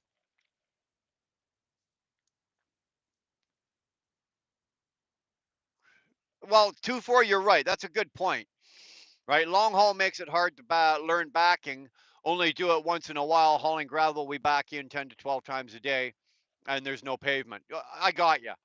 I got you. Right? I do agree with you 100% on that. Um, as a long haul van driver, yeah, you probably back in. You're going to back into the door on Monday. You get her loaded. You drive a day, maybe a day and a half. You back in. So maybe you might back in twice on the second day because you back in to offload. Then you got to get reloaded somewhere else. So you back. You see, you might back in only twice that day. In the span of a week, you might back up 10 times. Flatbedders are even worse because we don't back up. The only time we really back up is when we're uh, pulling into a truck stop. Hold on. You went home too, eh? There's nothing yesterday. Oh, okay. Right on. Thanks, bro. See you in the morning.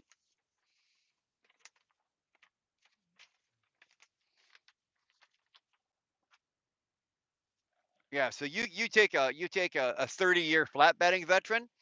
That guy's lucky if he can back a trailer up. He's lucky if he can back a trailer up. Even the even Fidel Castro would be jealous of that burning technique. As I see the citizens, or let's say the locals, being more careful and being more respectful to the laws and rules, which is what they already growing with those laws, it's not surprising result. I agree. Getting the motivation for cooking dinner. David, I think that's called you're hungry, right? The hungrier I get to make dinner. If I'm not all that hungry, dude, I can sit on the couch a long fucking time. Even longer if somebody else cooks me dinner. Right? I think your motivation is called hunger, dude. Just my opinion, just my thought, right?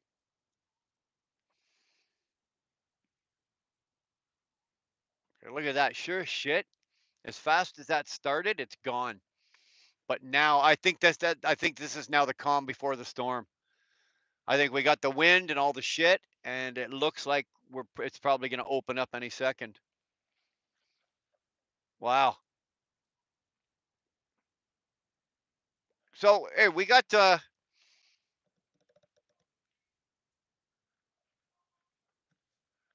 going to ask you guys something. What do you guys think we should do? I'm looking at probably hitting 10,000 subscribers in the next couple of weeks. So if I hit it, let's just say the channel hits the 10,000 sub mark at say a Wednesday afternoon. Do you think we should go live and celebrate it Wednesday or wait till I get home and do a real big one on Saturday night? Dave, I'm sitting in the yard, our yard at work here, up in Brockville. Um, I'm my load. I don't get loaded till about 2 o'clock tomorrow morning.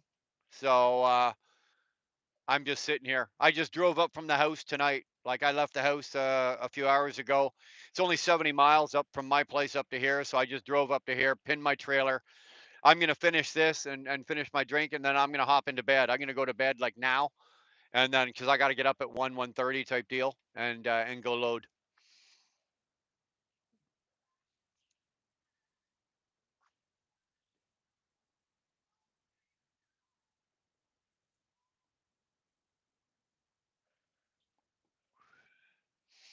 I think we should. I think we should wait, Tolga. It's just my opinion, but I thought I'd ask you guys.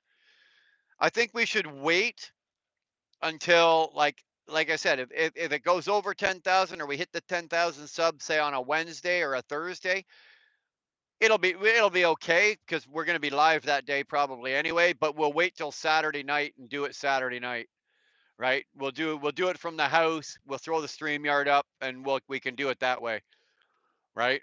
That's just my thinking.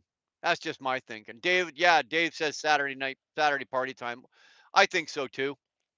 I think so too. We've done really well since we've turned the channel around and we made all those changes and we've done some things and we're doing some driving videos and doing all the shit we're doing now. So the channel's doing a lot better. Um, and I'm very pleased with it. And I think, well, I don't think it's because of you. Obviously, it's because of you guys. You guys are the reason that my channel's doing well. So I think I'd like to pay proper respect to you guys for getting me up to the 10,000 mark, and I think we'll do it Saturday. Yeah, proper celebration is in order for that kind of milestone. In your opinion, I agree with your rig pig. What do you think? When will trucking market in the U.S. go up again? Not at least till at least the end of this year or the first quarter of next year. Just based on what I've seen and what's going on. There's there's so many elements. Hustle for you. There's so many elements that come into play, right? If you ask a lot of guys, they go, "Well, it's the load brokers that are driving the rates down, or it's the shippers, it's this." But there's so many other things that are hurting us right now. Interest rates that affects us. Equipment cost that affects us. All of these little things come into play with the rates and everything else that go on around us. It's not just one. There's not just one thing. You can't just fix one thing and the trucking industry, the market's going to change and everything's going to be fine. And it's going to take some time. We're not through it yet. The price of trucks is coming down, thankfully. The price of trucks is coming down. Trailers is coming down, not quite as fast as trucks are, but the price of trailers is coming down. But the problem we've got now is, yes, the price of trucks is coming down, but the interest rates are high.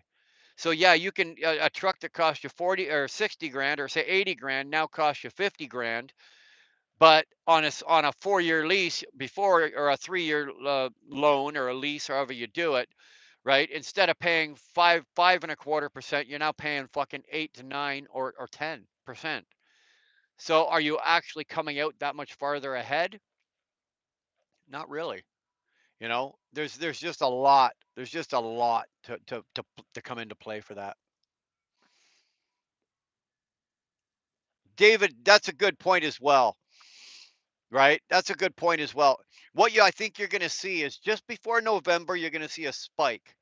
Rates are going to go up. Everything's going to go up because that in the 2 months before the election, that's when all of the candidates, you know who they are, right? Whether it be in Canada or the US, that's when they make all of their promises, their big promises, right? We're going to do this, we're going to do that, we're going to do this. And for some reason, the economy usually goes up and spikes just before the election and then levels back out after the election again. So the election will come into play in that as well. Do you think the logbook should go from 11 hours of drive to 13 hours in the US? Oh, yeah, absolutely. I love the Canadian logbook rules. Absolutely love them. Yeah, I think if the Americans had our logbook rules, they'd lose their fucking minds. They wouldn't know what to do with themselves. They really would. Humberto's back. Well, thank God. Buying votes. Yeah. Side, do you drive Tolga? Uh, right or left side? Yeah, Tolga, that's a good question. In Turkey, what side of the road they drive on? They drive on the proper side or do they drive on that other side like the Brits do? What side of the road you guys on over there?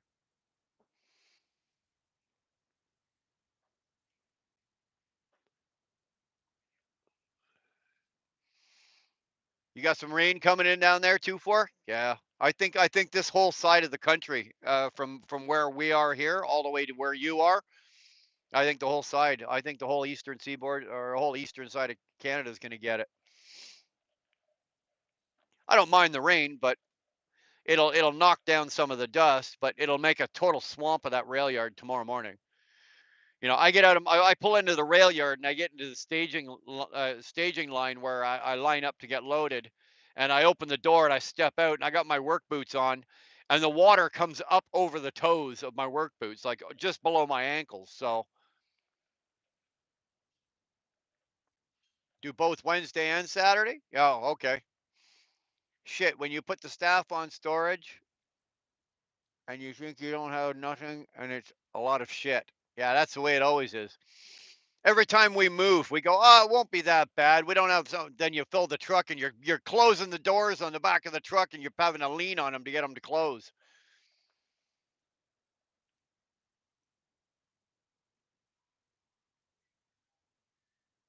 Brits just don't know where to drive.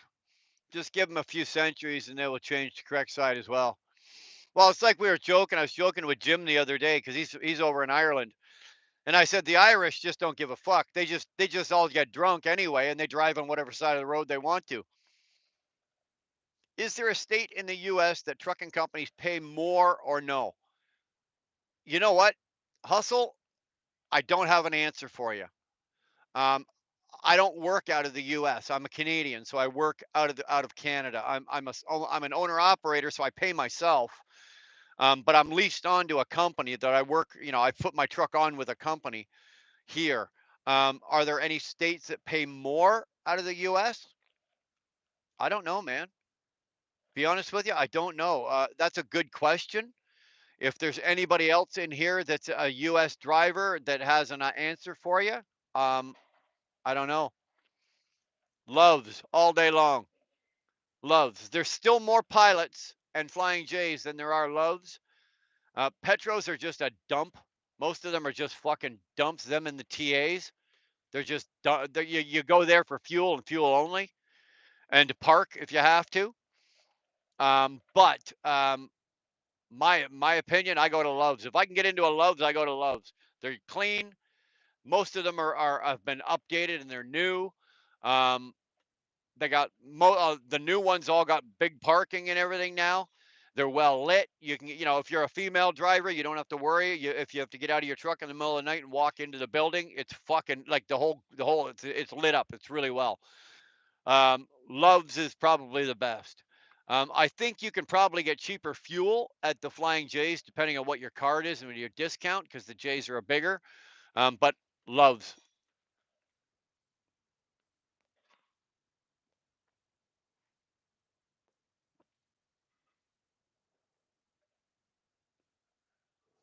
Oh, there it is.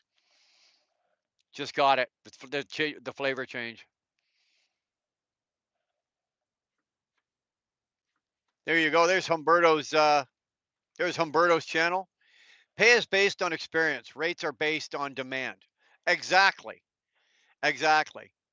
Exactly. As a company driver, you will be paid based on your experience, how much experience you have, how many miles you've run, blah, blah, blah, blah, blah.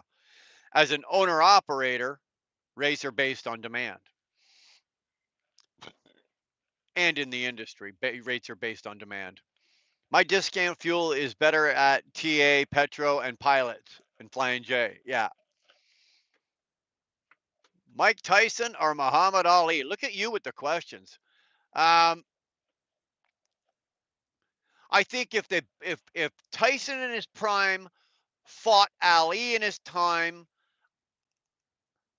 I think if Ali was able to stay off of him and just run him out for 12 or 13 rounds, he'd win the fight on points.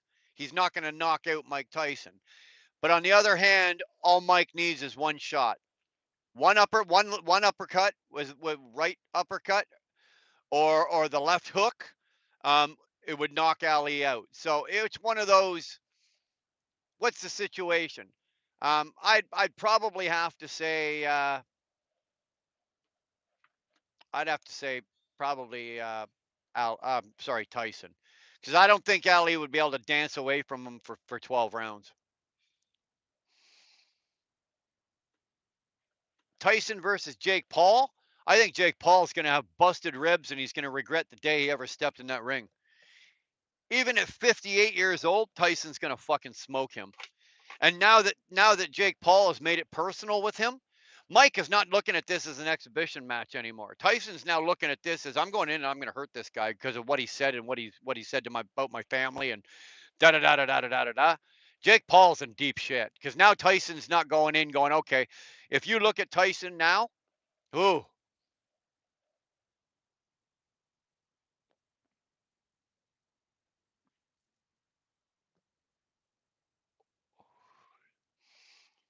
Rig Pig, they're built that way. Most cigars have 3 flavor changes in them, and that's the way they're rolled. That's the way they're done. Um, the occasional one will have 2. I don't think I've ever smoked one that had 4. Most of them, even the cheapos, have got 3. Exactly. Tyson's a pit bull in the ring. Keeping him off of you is almost impossible. Because even when you're throwing, and Ali was a master at beating you up while he was backing up, right?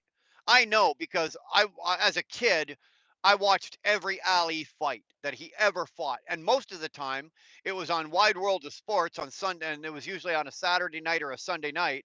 And my dad, and me would sit and watch the Ali fights.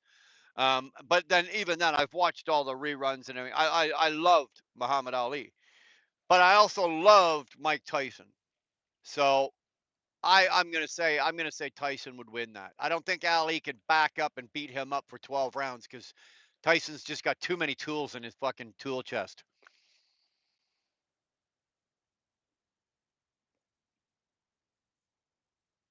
Do I like motorcycles? I love motorcycles, dude. I love motorcycles.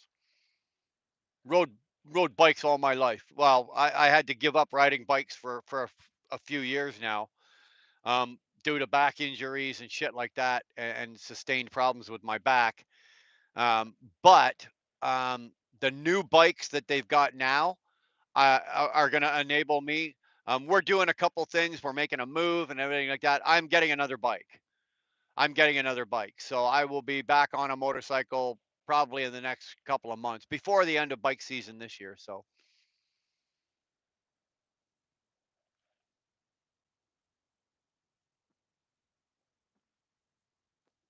only thing Ali has on Tyson is arm length. Yeah, and you can only jab Tyson so much, right?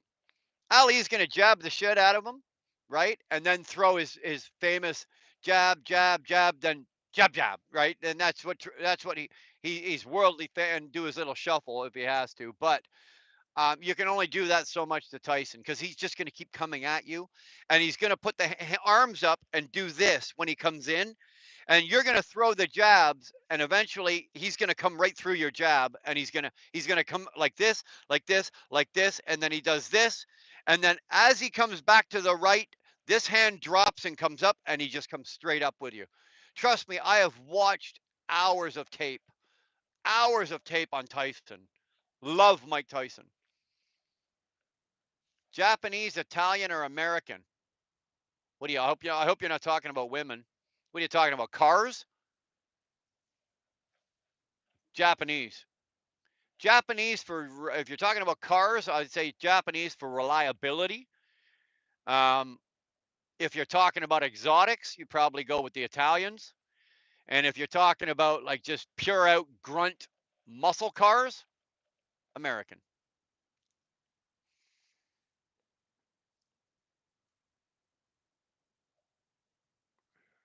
Blondes or brunettes? Brunettes, baby. Brunettes. Chubby brunette with big boobs. Chubby brunette with big boobs.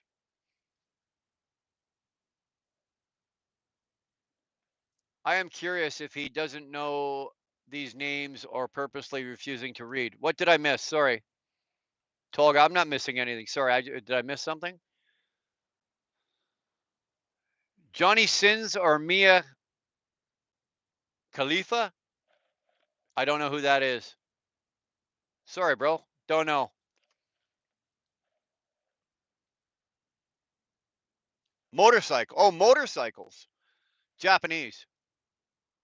Japanese. I'd like to say Harley Davidson being American and da da da da da. I've owned Harleys. Like them. Love them. Um, I think over the years, for a few years, their quality, when they got bought out, the quality nosedived.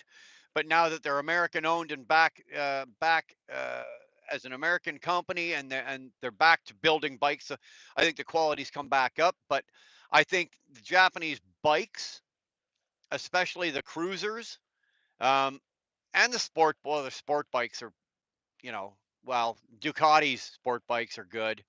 BMW makes a real good sport cruiser. But I think the Japanese are just for their cruisers, for their long distance. Um, I think personally, I think the Japanese. Kawi, Suzuki, Yamaha, or Honda. Depends on what you want to do and how much money you want to spend. The bike I'm looking to buy, I'm going Suzuki. Right, I'm going Suzuki. I'm going with Suzuki. I want the Suzuki Boulevard 1800M. It's a beautiful bike. It's a comfortable bike. It's for me. It's built for somebody like me. It's a softer bike. It'll take the abuse instead of sending the shocks up your spine. Italian Indian motorcycles. You know what, David? I rode an Indian once in my life. And funny enough, for somebody that's ridden a lot of bikes, I know that sounds odd. I've only ridden one once in my life, so I can't. I'm ignorant. I can't give you an honest opinion on an Indian bike. I've never ridden one, and I don't know anybody that's had one long term, so I can't speak on the quality or the maintenance on them or anything like that. I know that they're well built bikes, and I know they're good bikes, but I've never owned one, so I can't really say. I like the C90 T-Boss. Never even heard of that. Suzuki Boulevard C90 T-Boss. Nice looking bike. The C90 T-Boss.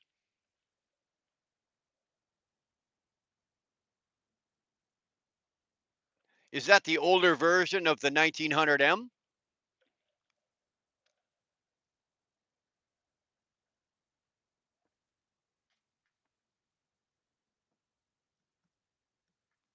I like it. My brother had one, and he had it for, I think he kept that one for about two. My brother flips bikes like you guys change your underwear. It's just ridiculous. He just buys it, rides it around for a season, sells it, buys another one. He's one of those guys. He does the same thing with cars. He doesn't even own a car because he owns a car dealership. So He just brings home a new car, drives it for a few months, and then takes it back, gets another one, blah, blah, blah. He does the same thing with motorcycles. He flips them over and he sells them and everything. But he had this Boulevard, and I fell in love with it. And he let me have it for, I was out there for a while, and he let me have it. And it was one of those bikes. It was, I don't know how to describe it. It's so comfortable. It's good in traffic and heavy traffic. It's great on the highway. It's a really forgiving bike. It's one of those bikes that you can ride into certain situations and the bike will be able to get you out of it. That's cool. Yeah, okay.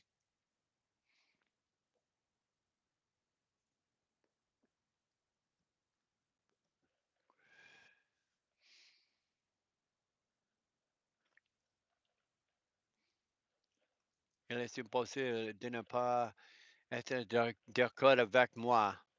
Really? Huh. Yeah.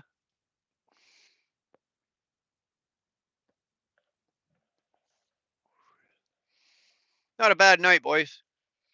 Not a bad night. We're at 7:30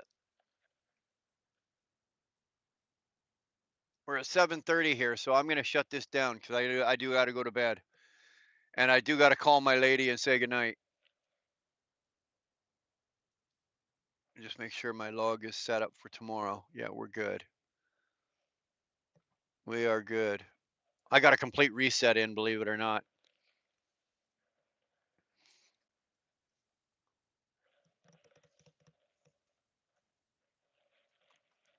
Hustle for you. Keep coming back, man. Keep coming back. You're in the right place. There's a lot of good truck drivers in here. There's a lot of good guys in here. A lot of experience. A lot of experience. And I mean experience. I mean there's guys in here with years, like years and years of trucking experience. And if you've got questions, this is a good place to drop them because I don't have all the answers. I don't. But if I don't have the answers, chances are there's guys in here like Humberto or Terra Jewel or Guard Dog there's guys in here with just as many years, if not more than me, that if I don't have the answer, one of these guys will. Blondes are your crack. Nope. I've never been a blonde. I've never been a blondie guy. Um, brunettes, man. Chubby brunettes with big boobs. I don't know what it is. Good night, John. Thank you so much for hanging out. I What comes to women, I've always since I was a young guy, I've always preferred a nice brunette, man. A good looking chubby brunette with big hooters and a nice little butt. Oh, I don't know. I get myself in shit. My wife's probably not listening anymore. She doesn't.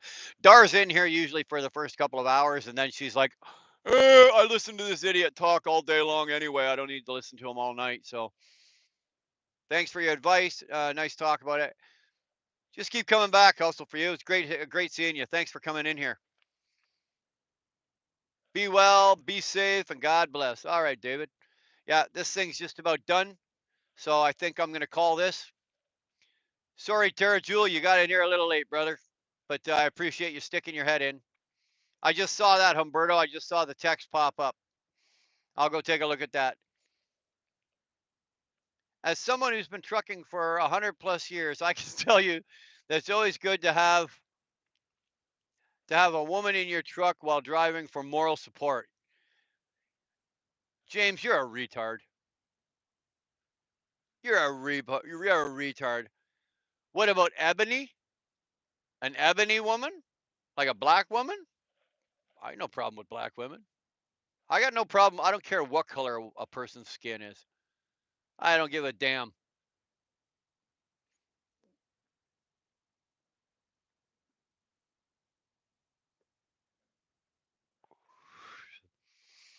Peace out. Gonna go watch a movie called Lone Survivor. Great movie, man. You might not see her though. Yeah. All right, guys. I'm done. I appreciate you guys all hanging out with me, keeping me company for a few hours here. Um, what's tomorrow? Wednesday? Yeah, we'll let Ernie start his live. Ernie goes at 4:30. I'll probably kick my live up around Let's say about 9-ish. We'll go 9 o'clock tomorrow.